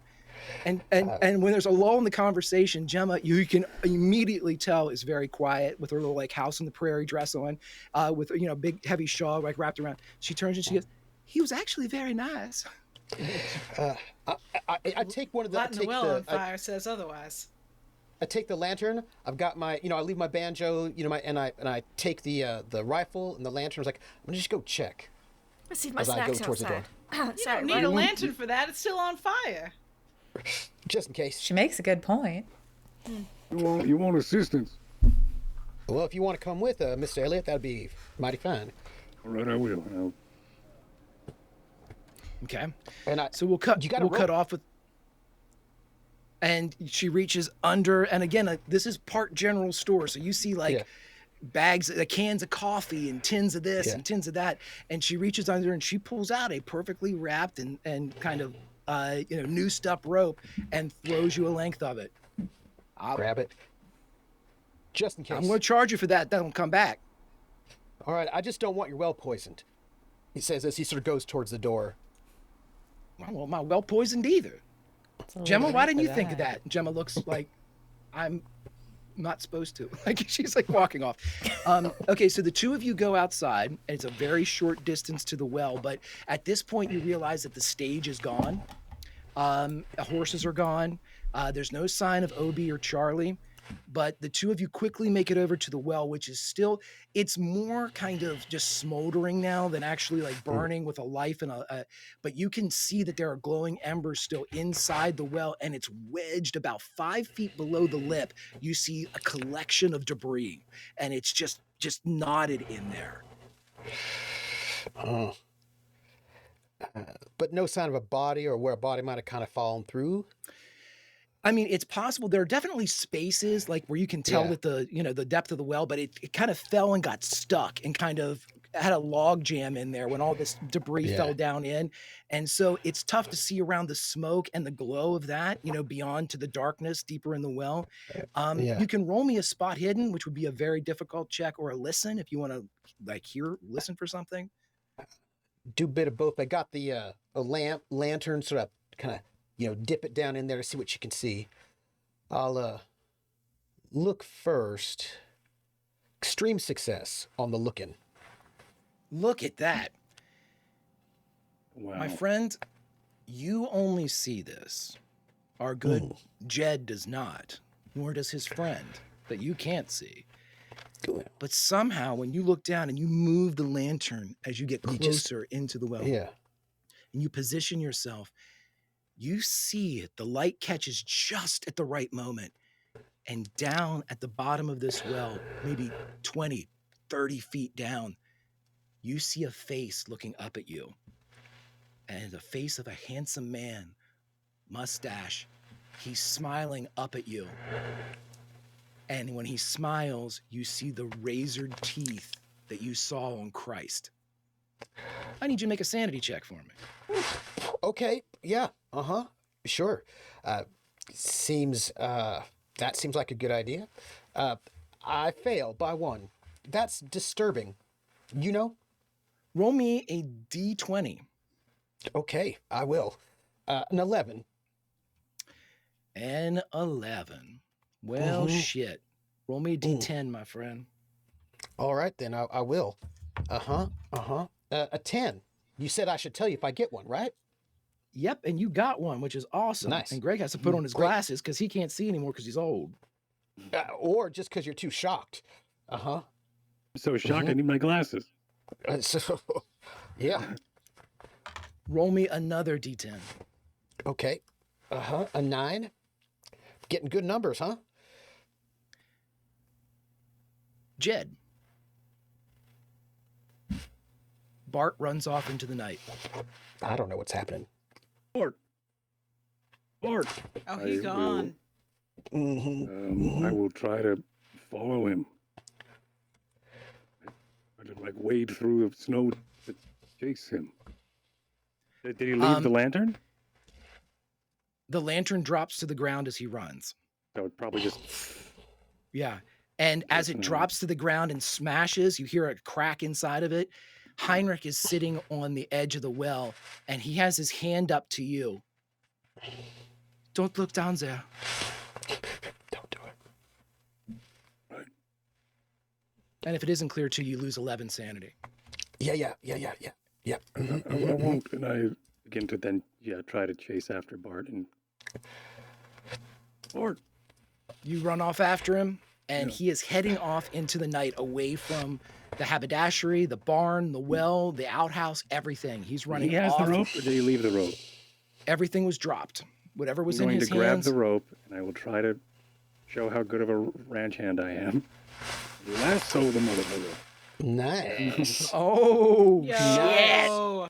I do have those rules written down on my character sheet. Hold on. For no particular reason. let's see. Lasso. Hold on.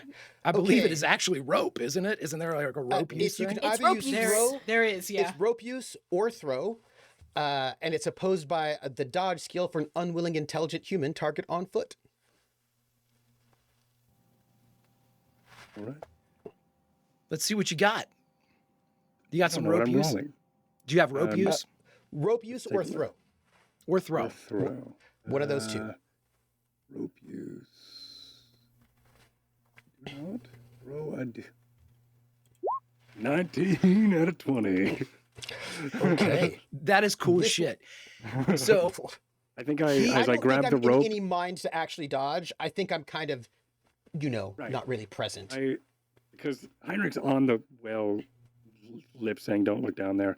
I go, "I won't," and I grab the ream of rope, and I go, "Sorry, you may not want to watch this," and then I start to then like make the loop, and then I start to then make my way over, and it's just because I know he's very sensitive about ropes, and then I of course I throw it over my head and.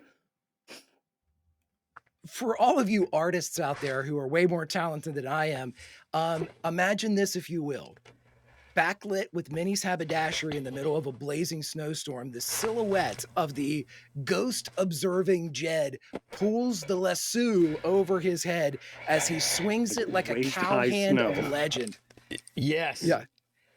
Throws it through the blizzard of gusts of 50, 60 mile an hour wind with perfect motherfucking precision as it drops over Bart, and you are able to yank him, and he immediately falls back into the snow. Yeah. He is still trying to move, he's still trying to run, but again, arms to his sides on the side of the snow. You can catch up to him, and he is not running off into the winter, and I can't start giving you all cold damage. Fuck. Great roll, Neat. buddy. Oh, And thank you. yeah, I was like, all right, oh, sorry, Bart, whoa, hey, whoa, easy. And I try to. What do I see when I finally pull and make my when I get up to Bart? Like, is he freaking out? Is he shaking? Is he tremors? Is he speaking in tongues? I leave this up to Trooper. What would Bart look like if he was terrified? So he's not really present at the moment, right? Because that's one of the Right, things with the right. Bout of Madness. You've met him before. You don't know him very long, but he seems to be a fairly refined and pleasant fellow. Never going to see the fact that I just lassoed him. That sucks. He won't notice that. Very Damn it. pleasant, very refined. At this point in time, when you see him, his lips are curled back, and he's sort of frothing at the mouth a little bit. And there's this, like, his teeth seem sharper than you remember, and there's this like. You know how some people like get that look of like a caged animal who's frightened?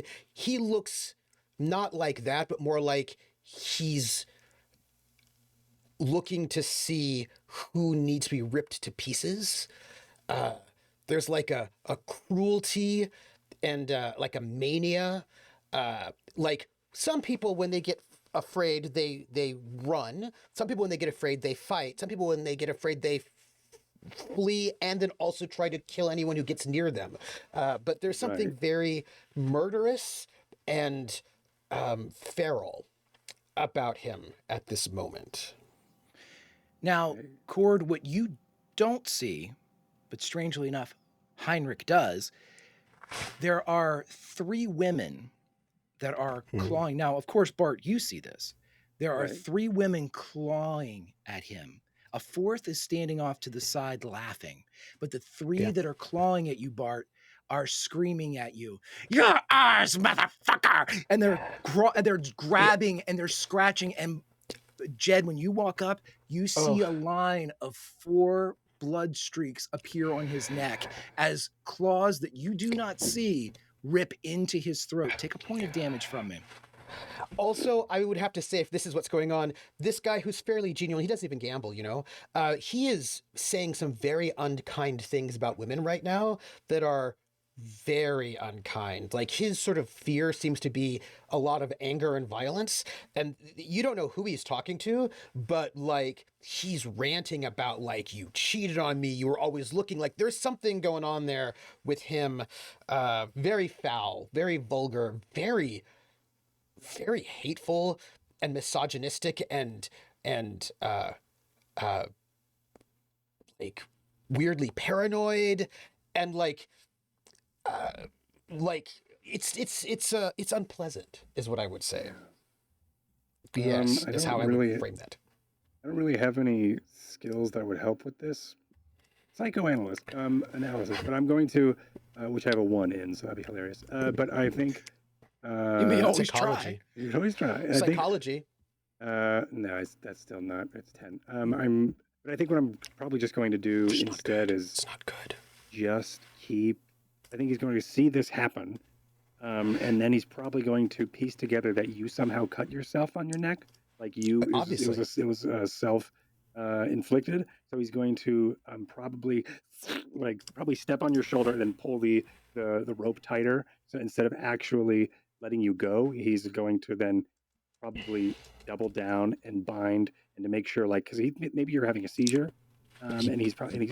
And I've seen this happen once before to a family that we rode up on, and one of the kids was scared enough to fall into an episode, so they just leave you, but don't hurt yourself.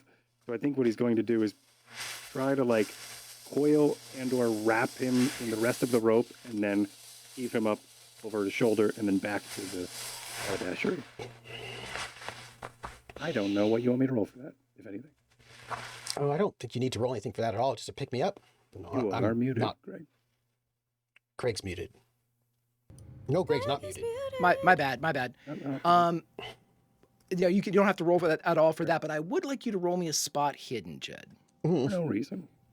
Yeah, just for shits and giggles. Spot hidden. All right, so I have a question about the hidden here. Sure. Is it hidden for normal people? Or well, I consider you normal. Okay. All right, thank you. That's fair. But I'm saying, okay, yeah. If this was like I'm about to see 4 wives. You don't want to see that, right? You don't want to see that. I would prefer not to see that. That happens a lot in Cthulhu. I would like to fail to spot hidden, right? Okay. Well, I missed, so. Okay. We didn't, but Lindy, we didn't decide who was which number. Well, I just did it based off the sheet, 1, 2, and 3. Oh, well. Oh, I see you. So what you don't see in this exchange is you're picking up, and you guys are a good bit away, not a good bit, but I mean, you're outside of the aura of the light of Minnie's haberdashery. And as you're kind of like working to settle Bart's fighting like a fish, he's on the line, but he's not done yet. What you don't see is the fourth shadowy figure, which you wouldn't have seen anyway, but the fourth shadowy figure is kneeling down in front of Heinrich, and she is currently saying, "Oh, you're so beautiful. I was going to have a little boy, I believe." And he's standing very properly, and he keeps looking back at Jed. "Mr. Jed, we need to go very soon. We need to go away." I know. Mr. Bard needs our help. Back in Minnie's haberdashery,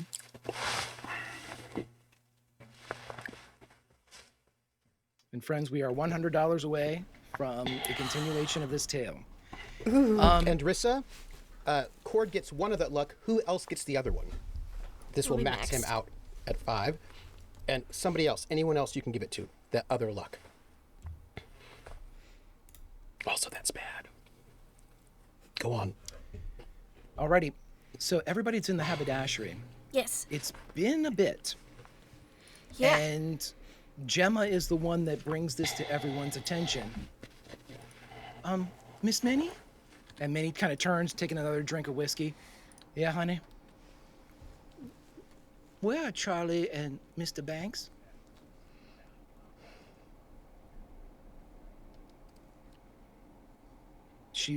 Minnie looks over at the three of you that are still in the haberdashery.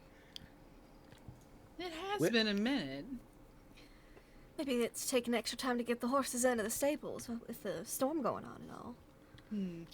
Is there a window or something one could peer out of?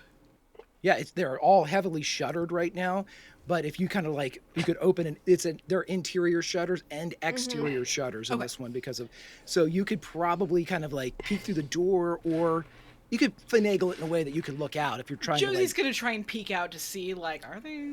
I've been looking at the hats, seeing if there's an extra warm one available. an extra warm hat. Absolutely, Yeah, you can find like a big like a fur kind of like a beautiful like Russian type of hat. You know, I want to purchase that from Minnie.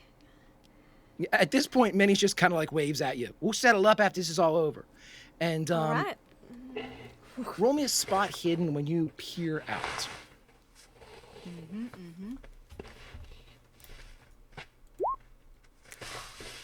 Why, that's a success, I do believe. Which may not be good, but it's all right. We'll find so out. for a moment, very similar to whenever Bart looked down the well, and there's a moment of clarity when the smoke clears. A swirl of snow hits, and then you can see directly to the barn. And the one thing that you can see, there aren't any lights there. No light at all in the barn, just the silhouette of a dark building. Miss What do you Minnie, are there normally any lights on in your barn? Minnie turn. Well, we always keep the lights on there. The horses need heat, so we've got the stove in there, and we've got the lanterns, and Well, ain't there no light? And she goes over. turns and back around. I'm she's sorry like, to say, she's like quite over your dark. back looking out. See that? Right there. There's nothing but a silhouette over there. You can tell that she can't really see. There should be some light. I don't see any light. Right there. There's surely no light. I can see it right there. There's nothing but a dark silhouette. She looks around.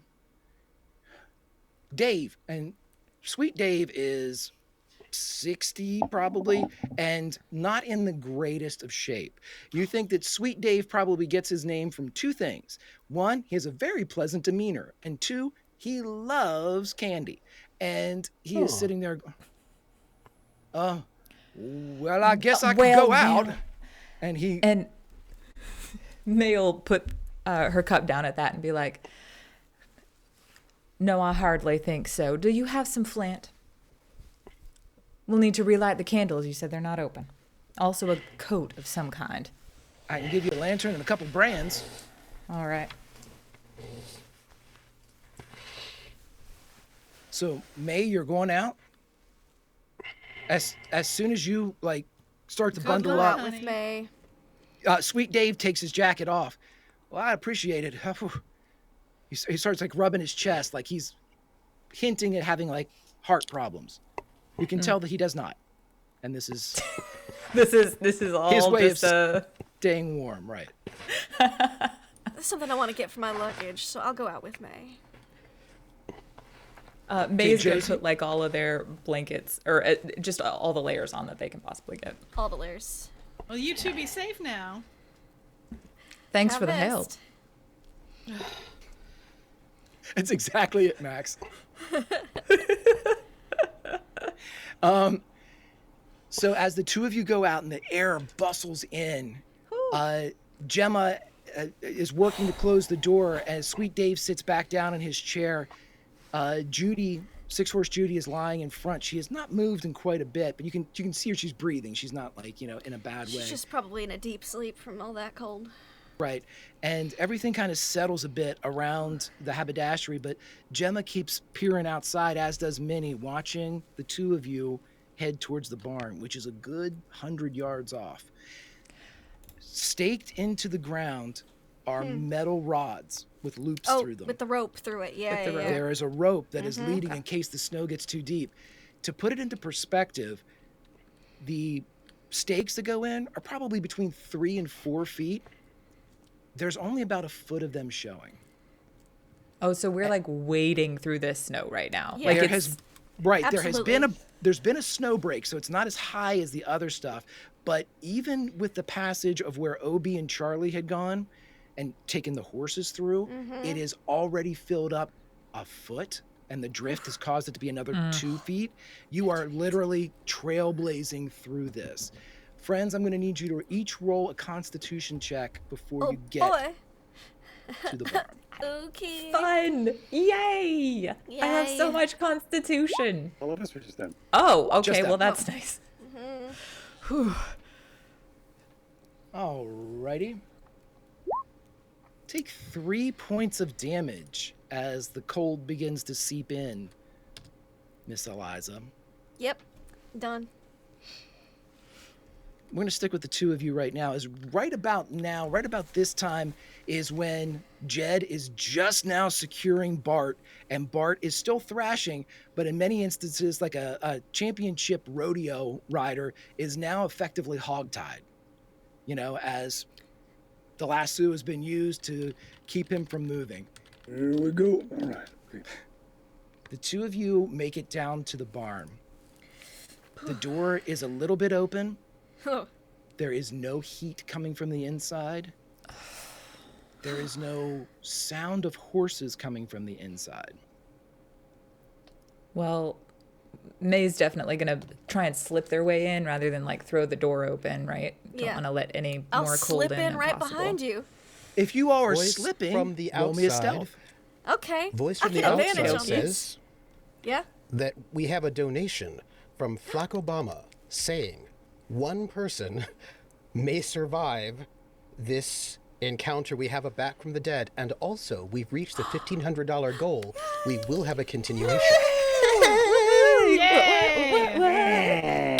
Hell yeah. Fantastic, Thank everybody. you. This is Thank you great. very much for your generosity, everybody. It means the absolute world. It's an absolutely great cause. I appreciate you all so very much.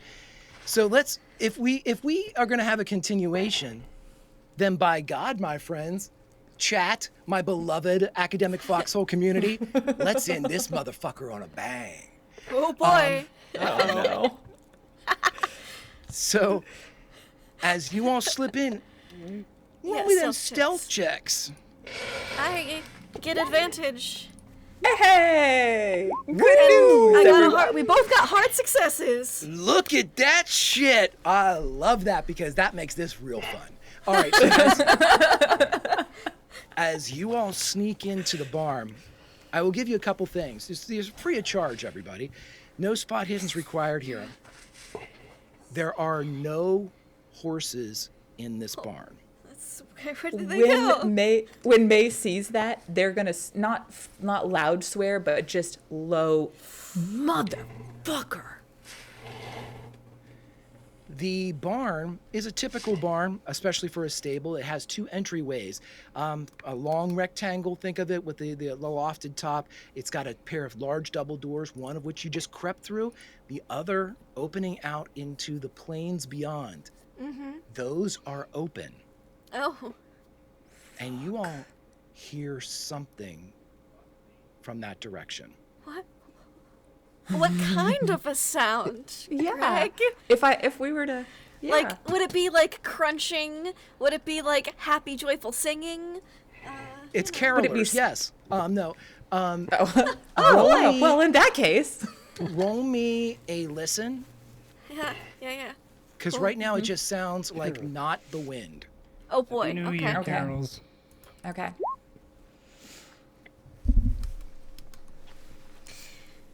Glad one of us succeeded. I don't know. I'm glad, but we'll find out. But I'm also glad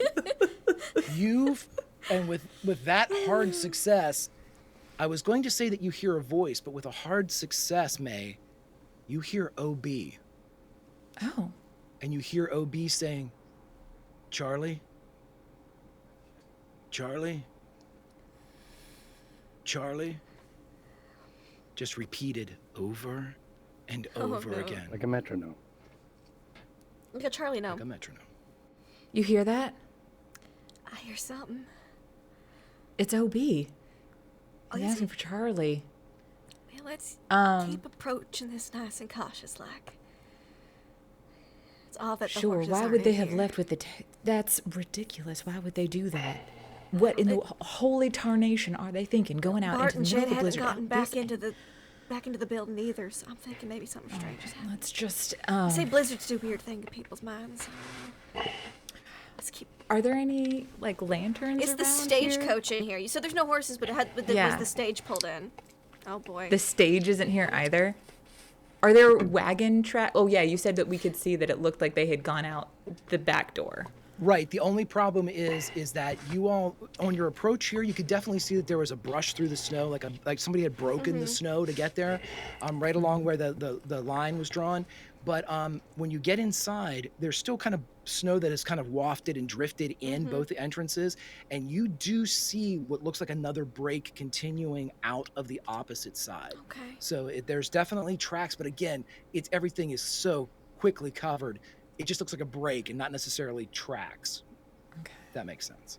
Okay. I'll let you roll survival if you want to like give it a shot.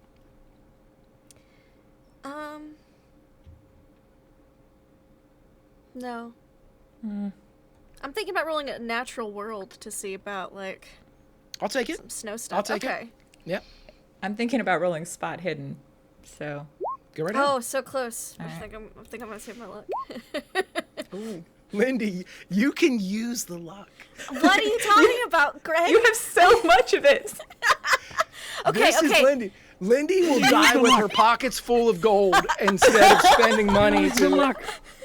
All right. Since it's only 4, it's less than 5. I will spend the luck to succeed on my natural world roll to kind of get a maybe a better idea of what's going on here. Blizzard. Okay, and we'll save your extreme success for a second because I assume that are you looking around the barn or are you looking out the back door, Mae, for using your spot hidden? Looking for Obi.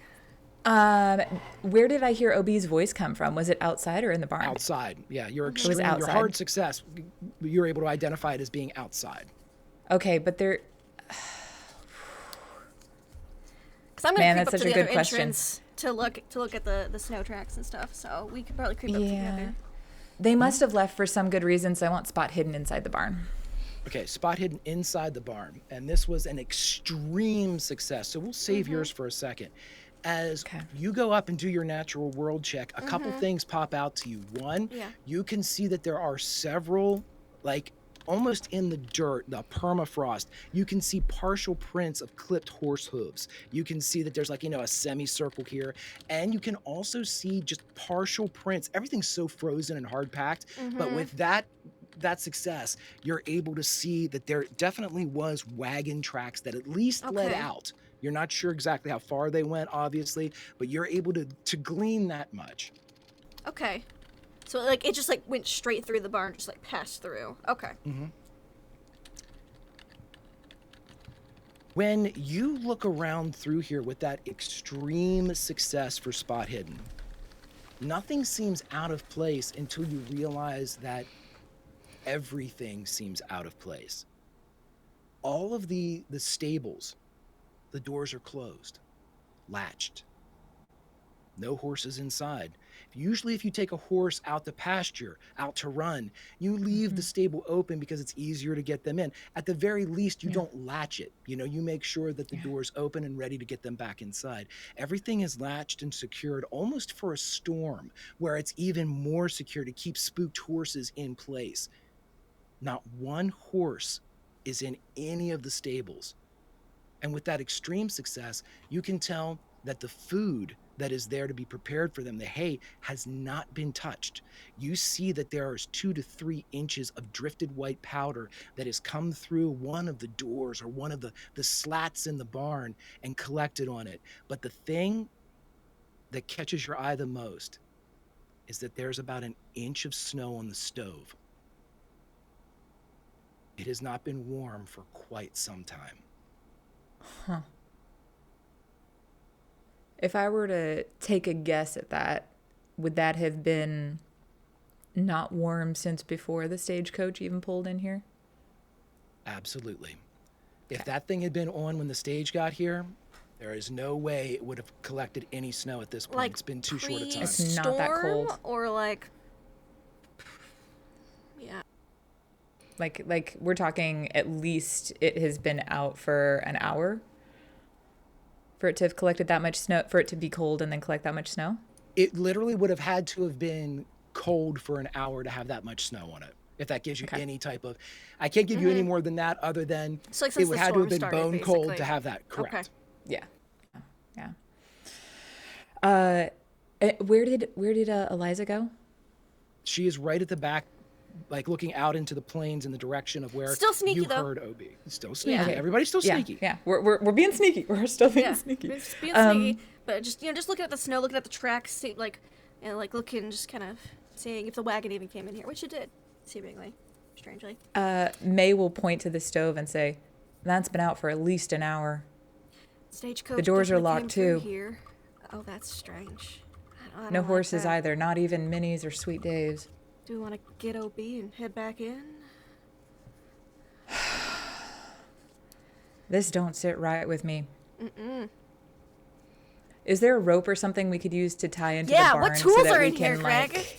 It's a barn. Pitchforks? Oh, Sure. great. Any guns in here? Sweet. No. You sometimes keep a gun in the barn Oh. to defend the horses from, bears. If and there stuff. was one, there ain't one here now. Okay, well, I'll take a nice pitchfork or something then. A knife, pitchfork, something sharp. Just take Sure. that with me. Cool. I'll give you a great. pitchfork. I love a pitchfork. Oh Thank you, no, Greg. that was very given away very freely. It's a barn implement. Maybe you should grab a hoe. May has their Shovel? 6-shooter on their hip, so I don't I'm not think they going to would say reach anything for a else that I weapon. have on me, but I'm not going to say no to more. Fair. May also is still holding the lantern with the fire. Nice. That's good. Good. Yes. Yeah. I I got my think that they pitchfork and I'm will. by the door. They'll be like, Obi's voice was that way after they tie the rope onto one of the pillars so that they can get back into the get barn back in the because you barn. never know when that thing's gonna Smart. come back up. So are you guys calling for OB? Or are you sneaking out? We Are just you- look out. Just look out for OB. Yeah, step out and because this is real weird. Why would any of this happen? So I don't think Yeah. May's making any not calls yelling. at this point. Yeah. Sure. Yeah. Roll me a spot hidden Same. then, as you guys look out into the plains. Roll a what now? Spot, a spot hidden. hidden. Thank you. OB. Well, fuck me. That's Oh no, it's the both of us. I'm got 4. closer. I'll spend 4 more luck. This is my favorite. Make Oh, Lindy wait. spend her resources. I know, this is Greg's favorite. Ever since that Oh, I'm one so episode far of off. Pulp Cthulhu, you were like, you have how much saved up? And I was like, but I needed every ounce of it, is what I'm going to say right there. This is far too much. I'm not I spending succeed. 25 luck. Yeah, no, for I this. got it. Yeah. I spent 4. I got it. Thank you. Yep. You don't see OB, Oh, okay. but about 20 feet out of the back of the barn, you see the stagecoach. Okay. Well, thank God for that. Are the horses attached? Yeah, that's a good question. No. You do not see any of the horses. Well, son of a I'll just say bitch. no OB, but I do see the coach. Yeah, but not the horses, and that's the most important part. What we're gonna do? Walk our way to Cheyenne? Well, if we have to. Also, horses might come back if they survive. Or that other coach might come. Other horses will come up eventually. Sure. Oh. Shit, there was something I forgot to tell you. Oh, what's there? It's not your coach. Oh! Is it that Oh. male? Does it have like the male Is- sign on it? Is the male coach that was supposed to be here? It does. You see, the male U.S. coach. mail. Oh, that's the one we were supposed to be catching. Well, we caught it. I don't like it, but we caught it. Without any horses, which means not only are Sweet Dave and Minnie's horses missing, but also the horses from this stagecoach. And presumably they're... Driver. I don't see OB either. That's what I forgot too. Someone's sitting in the stagecoach. Oh, you know. Is it OB? I don't know. I don't like the sound of that. I don't think any of us do. You know what? I'm feeling generous, and Chad has been so generous. You know what? Roll me a spot hidden. You're going to Oh, succeed no boy. matter what. I just want to see how much you can see. Oh, boy. great. Oh, I no. love it. Oh, what that's... lovely, I just what keep lovely going. red curtains Keep this getting mail worse. wagon has. Oh my goodness. I actually What succeed beautiful on that sharp one. teeth. What an Icarus smile, an Icaresque. Everything is coming up Greg in this one. All right, everybody. So you have to kind of creep a little bit. You're still stealthed. Yes. I'm not gonna, You're still stealth. Everyone's still Hard success everybody stealthed. Yes. still stealth. Yeah. You Still stealth. creep forward and you look out and you can see that the stage is actually not facing. You're not looking at the back of it. You're looking at the side of the stage. Oh, that's worse. And all of the leather flaps are rolled up, Oh. to make sure that's that smart. all of the snow is inside. And just as you look, there's a shift from inside and the entire stage rocks a little bit. No.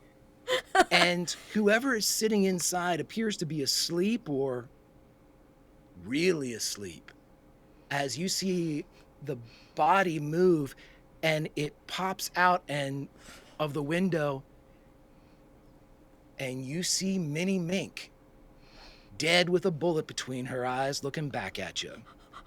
Let's cut back to the motherfucking haberdashery. Hey, Josie, how you God. doing? Alone with Minnie, by yourself. Have fun. Well, probably should have gone to help them.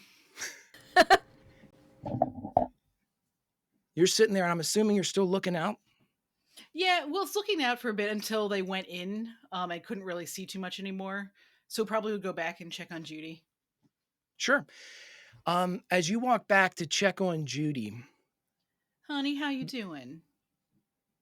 she's kind of stirring a little bit and she looks up and she sees you and you can already tell that Judy has a crush. I mean, Judy sees you, you are absolutely beautiful and you're everything that Judy dreams about when it comes to walking arm in arm or dancing with somebody or just wanting to be like somebody. And her face just lights up when she sees you. And she goes, I'm doing a lot better now. And a little bit of color beyond the windburn creeps into her cheeks. And Josie's gonna like pat her on the face. And like try and like to be nice, but also like helping warm her up. Right. And the thing is, I mean, she's still very cold, but you can feel that she's warming up. The blood's flowing. You can see that her, like everything around her eyes and the thin skin seems to be kind of like flushing back up. She's not nearly as cold. You think you avoided like hypothermia, even though that's not really a thing at this point, but you kind of, that she's not going to. Right. It existed. Just don't know what the fuck it was. Yeah, I mean, but they assumed it was when you got wet and shit. And so this is not necessarily the case that she's sitting there kind of, and but as she's looking at you, you see her gaze drift past you and her eyes get wide. Honey? And she starts to scream. And that's where we'll end our episode. Suddenly I feel a lot better about going out to the barn. Would have been a that cool sounds plan. way safer. Would have been a cool idea, that one. But who knows who the real monster in the room is? Hey!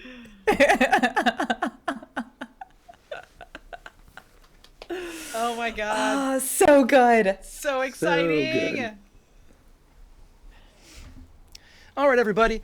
First off, chat, thank you so much for your incredible donations. Please be here when we continue this tale. I will add to it. There will be additional donations should you decide to want to be a part of everything anymore. We are already going to have the second part no matter what, but having you all help me tell the tale obviously makes things a lot spicier. And so I appreciate your contribution so very much. Your chat has been an absolute amazing. I just love watching everything and watching all the comments come up. You guys are the best. I appreciate your support. It means the world. I am Greg. You can find me over on YouTube as Warp Reactor. If you're ever looking to watch Star Trek or anything like that and you need an asshole to watch it with, I'm that guy. Also, my daughter is going to be joining me very shortly where we'll be watching The Last of Us. And so we're starting in on that one, my friends. So please, if you're ever interested, jump on over. If not, I shall see you here for the continuation.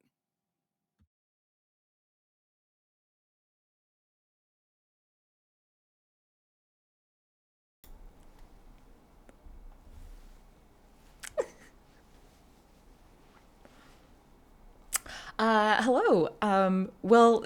So much love for everybody in this episode, but particularly Greg, fantastic job jamming, man. So much fun.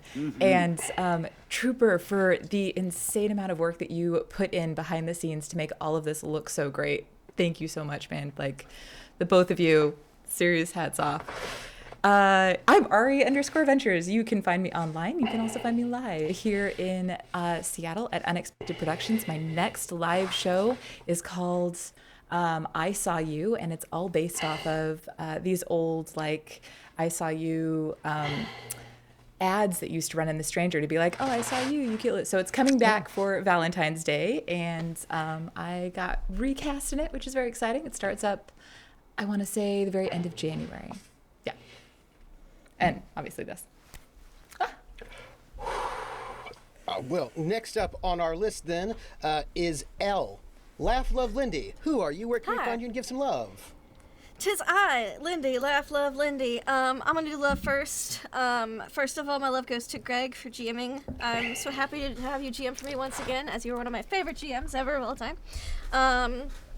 And even though you give me shit for holding on to resources,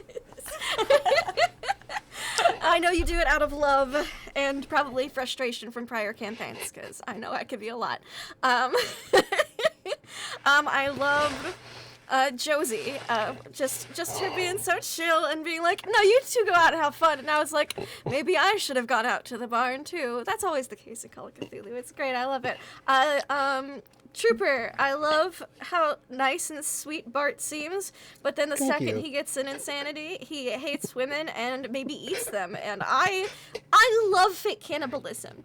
It brings me so much joy. He just murders them really badly. That's Are you sure you don't just eat them? lot. Are you not a cannibal? Yeah. Because that would bring me joy if you were. No, that's Josie.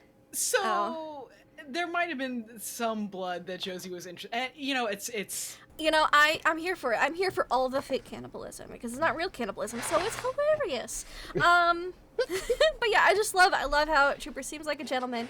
Well, not Trooper, Trooper's character, Bart, seems like a gentleman. And then just like, I hate women and I'm going to murder them all that I marry. You know, it's fine. I'm glad I'm not his fourth wife. I was a fourth wife, but not his. So that's, that's good. You meet his fifth wife coming up really soon. That's really nice. Oh, nice, great.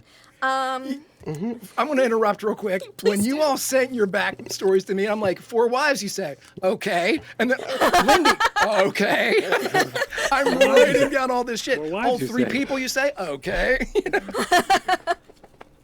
There was some weird crossover there, and I loved it. Ari, I'm glad you also lit people on fire in a house. I mean, you didn't kill them first, but I respect the burning of the evidence of the people being murdered. It's so useful. No one guesses an arsonist. No, in this and era. what Eliza figures is that it's going to seem like, Indians or something, because everyone blamed everything on the Native Americans back then. They're gonna be like, the Indians did it. They murdered all these lovely Mormon wives and tried to kill him. Except maybe he lived, so maybe he can tell people otherwise. But it's cool. And I totally gave that to Greg too, and I was like, but he's actually still alive, because I wanted drama. So yeah, I liked that someone else was cool with fire, and it was like us two going out to a barn with fire. That's the best idea that we could do because we're familiar with it, and I'm here for it. So we're gonna go burn a barn down. We might go burn a barn down. Yeah, we both had burning experience. We have no intention of burning down the barn, but we're gonna go burn down a barn. We'll be back. We're just gonna it's gonna be fine. BRB, guys. It's like if something bad's in there, we're just gonna burn it, and I hope everyone's. Oh, do we need to put fire on something? Something on fire? Oh, so bad. First you walk into that fire's been out for hours. We're like, oh, that's the worst. And I love how mysterious Jedediah is. Like, oh my god, I want to know more. I'm also really hoping he's not like a bounty hunter or marshal and finds out that I maybe murdered my fellow sister wives and attempted murder on my husband. There's no other murderers in this group anyway, so. Yeah, that's right. So yeah, no other murderers. Yeah. I'm sure it's not Jedediah and the Murderers, which would be an awesome band name. But it's totally not that wagon. I did not kill anyone. I did not kill anyone. Jedediah and the Arsonists. I did too. And so did Bart. But anyways, that's my love. I love all you guys. I can't wait to get to know your characters more because we get a second episode of this. I'm so excited. There is a slot out there. Yeah, and you can find me online at LaughLoveLindy, Twitch, Twitter, YouTube, etc.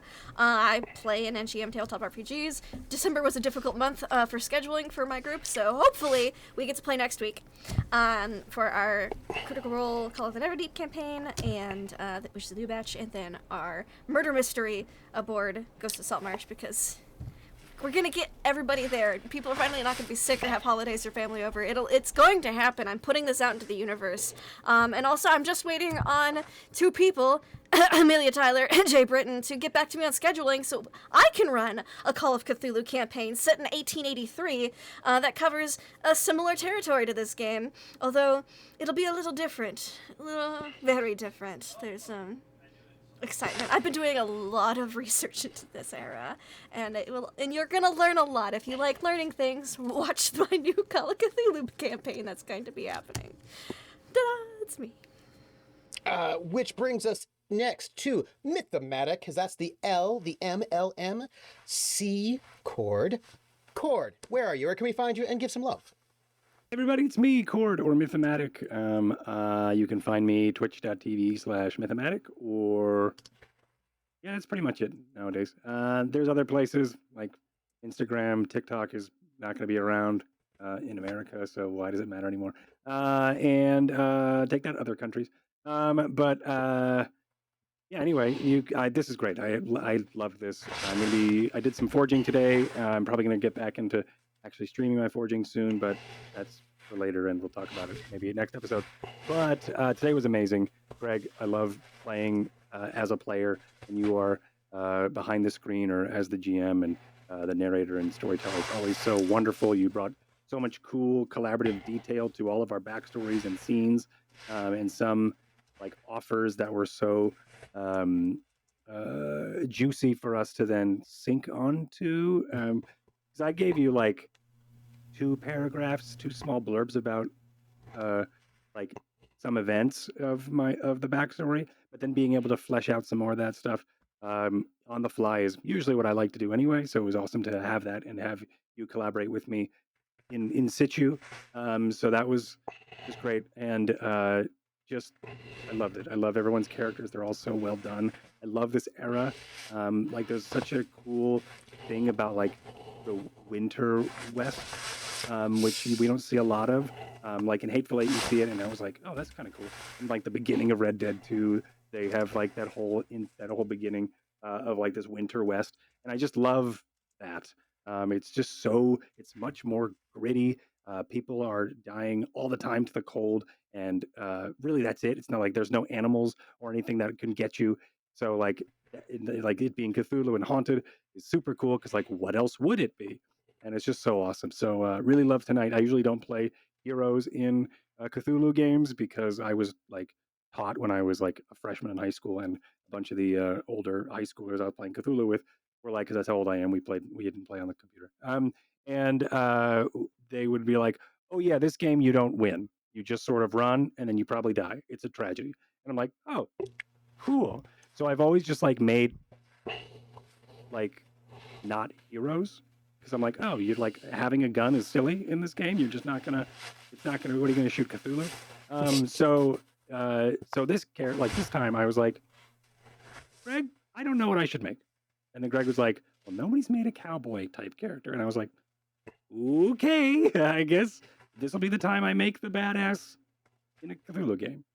So it was really cool that he was able to like get that lasso move. I didn't really think that he would have lassoing, but now I think that like maybe that was what he did when he was with the Red Hand Bandits or whatever they were, the Red Hand Gang. He was probably the rustler and would probably maybe, I don't know, pull people off their horses. I don't know, but now it's part of the backstory. So anyway, this was awesome. I love you all, and just every week this is great. I loved getting to play this game with each and every one of you in a different setup than our normal traveler like nights. New characters, new setting, and same old group of fun people to play with. So thanks, and it's great to see you and to be here for like several weeks after our last one. So it's a good reunion, and we get to do it again. So anyway, that's me. Love you all. Thank you, chat. Thanks, Greg. Thanks, Trooper. Thanks, everybody. Which leads us to the next letter in the alphabet, R. Rocket Fox. Who are you? Where can we find you? And give some love. Hello, everyone. It is me, Rocket Fox, your second favorite person. Maybe even lower down the list if you know lots of awesome people. But yeah, you can find me the next time we do this for one, which I am super excited about. I was in and totally ready for this. And since I'm kind of stepping back from streaming a bit, I am so glad we're going to be doing more of it because I cannot get enough. This is actually my first time playing Call of Cthulhu, and it is delightful. And I love all of the gritty, gross viscera and all of this stuff. That's the popping eyeballs and all of this. I think Oh, yeah. White hot grapes. Yeah, like yeah, okay. Something like this started happening, and then in our green room chat, I'm just like, I love this so much. But yeah, if you know what? No, we're gonna do love first because we're already starting with the love. So I'm gonna just go around who I'm looking at in order. Ra, every single time you are so present, you are so there, and it is always just delightful to see. Like when we were doing the scene where we're all like separate but also having the same experience, I saw you start to like turn and look. I was like, yeah, there it is. And it's always so much fun to see just like the physicality of what you do. Amazing. Lindy, the amount of effort that you put toward your characters and the background and the research is unhinged. Give Greg like and it's amazing. It's so good. It is so good. Like, and even just the attention to detail that you put into like the costuming and the hairstyles, and like you were talking about preparing your hair like, you know, in advance for today, and it's just, man, I throw a wig on over this thing right here, you know. So like that kind of extra level I think is just top shelf, and I love to see it. Trooper, I haven't gotten to actually play with you. I think every time we've played, you've been GMing. I think this is the first time we've like actually, other than Overcooked, but that's slightly different. Yeah. So being able to actually play with you is such a delight. Like, I love the description of your character. I love how sweet and awesome he seemed, and then all of a sudden I was like, oh, that's not great. And that was my experience reading it. I was like, oh, this is cool. Holy fuck. Yeah, like I just Trooper, no. It's because, and I say that because when the character was first being described, I was like, oh, it's true. This is like Trooper. I could see, you know, this is nice and like awesome and really cool. And then it got to that part, I was like, oh, it's not Trooper. Oh, I see. I see. Now I'm a scared person. So, always amazing, but it's so cool to get to see you play like the PC. And that's such a delight. Cord, I enjoy your characters so much. There was a moment when we first started playing where you came in, you asked a question, and then you hit the voice. And that was the moment, you know? And like, when you go into character, at least the times that I've played with you, you have a very, you'll have a certain voice for that character. And it sounds like you, but it also sounds nothing like you. And I find that so fascinating. And it's so cool.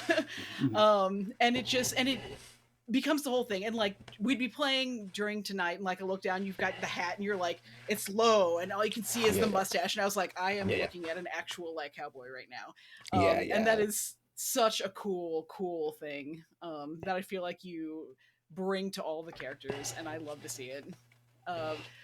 Greg, this is my first time having you GM, and it was fantastic. The way that you lead the story, and the way that you lead everyone along, and the way that you provide space for different things to happen, and then also streamline it for other moments, like, is just top shelf.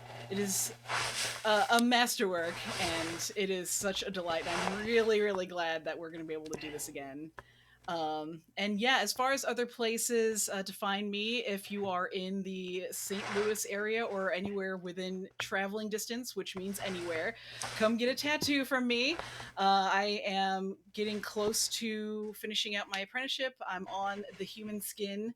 And yeah, you can follow me on the places, Instagram and all that. You can see the work I've been doing.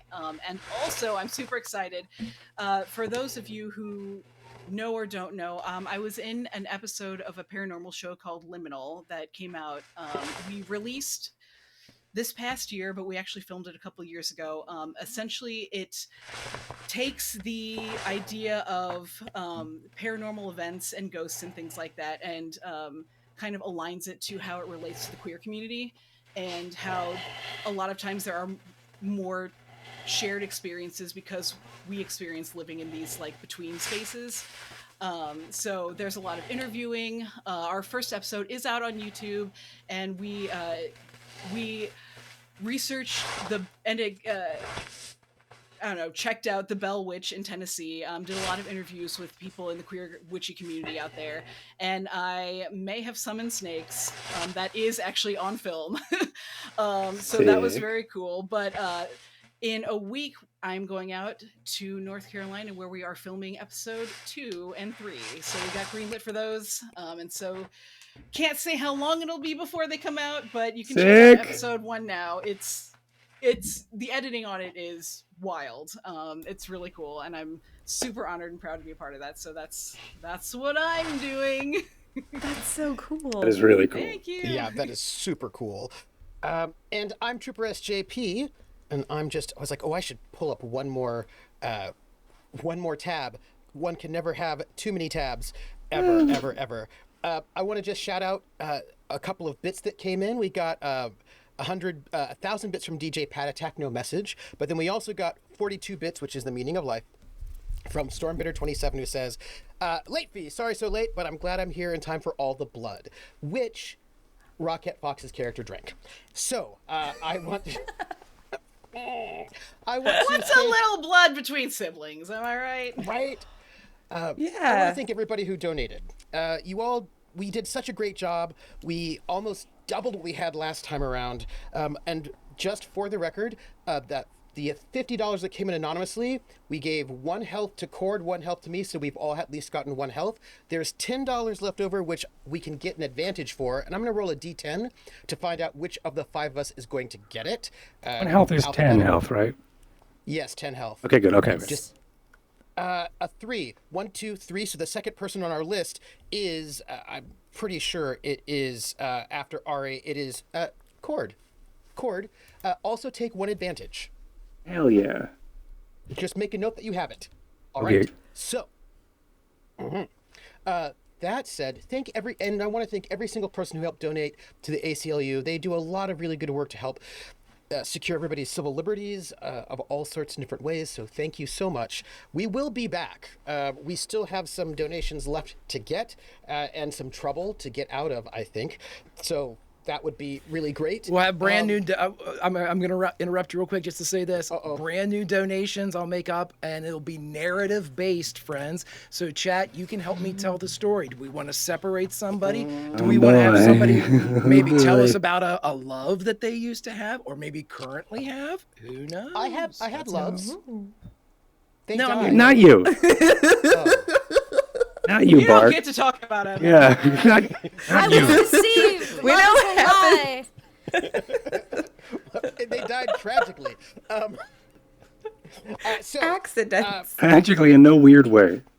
right. So 1 died in childbirth, not through poisoning. 1 drowned, was not poisoned first. 1. What? Good What? clarification. What? Such a good clarification. Right. 1, What? 1 I think was maybe having an affair, and so tragically was on a horse that kicked back tragically and then fell and died, and then Not poisoned. suspiciously not poisoned. And then the guy that I think she was having an affair with killed himself. I didn't do it, so that was cool. That was someone else. No, it was an accident. You know. Did how he that poison sort of himself? happens. Everybody, I'm going to take a pause here real quick. Everybody, we're laughing about Trooper's character. Remember how Trooper's character was initially described?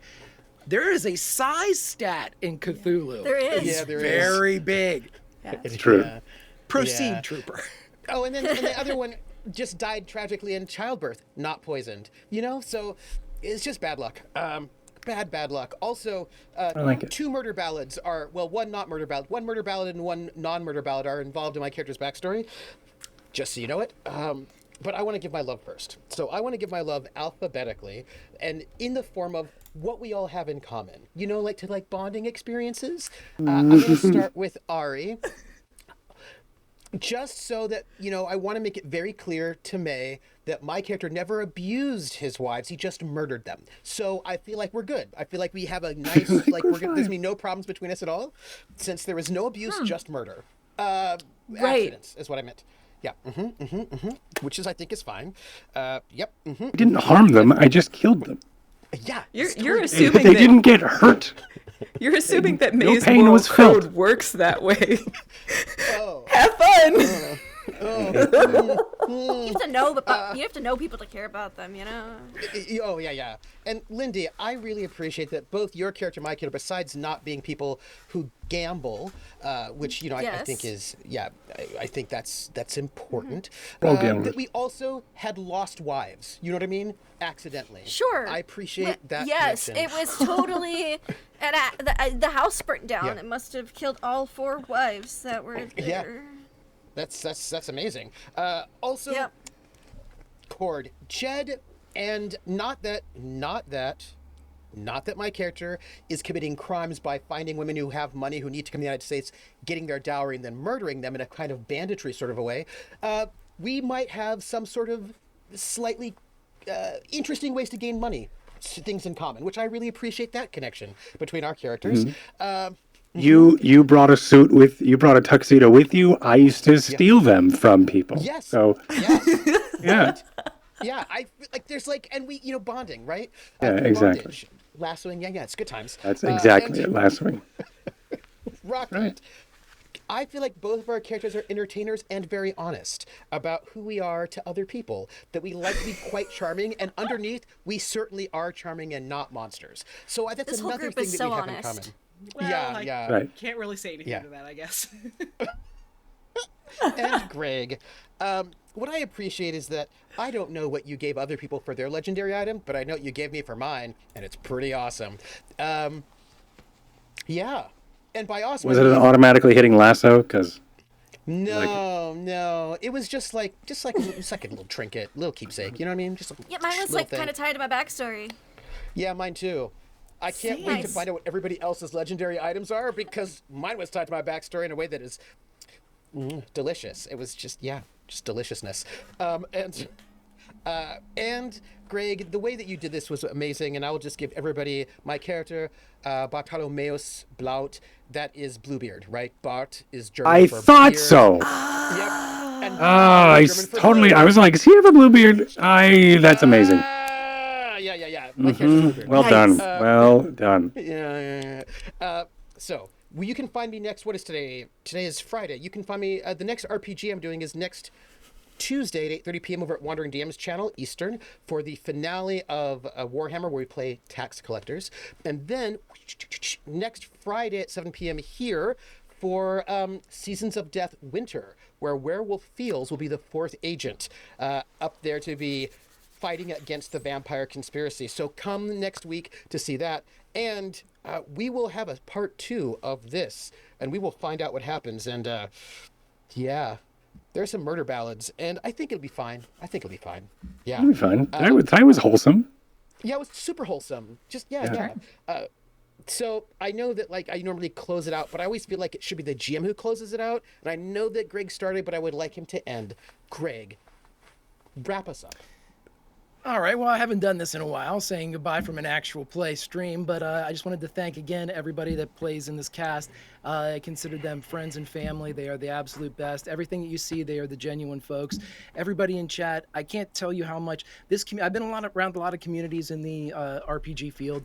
You all are the best. And I mean that from the bottom of my heart. Thank you so much for being you. But friends, well, I haven't done this in a while, so I guess we'll just say this. As the campfire goes down, there's nothing left to say. You can't always roll nat 20s, but you can always role play. We'll see you next time, friends.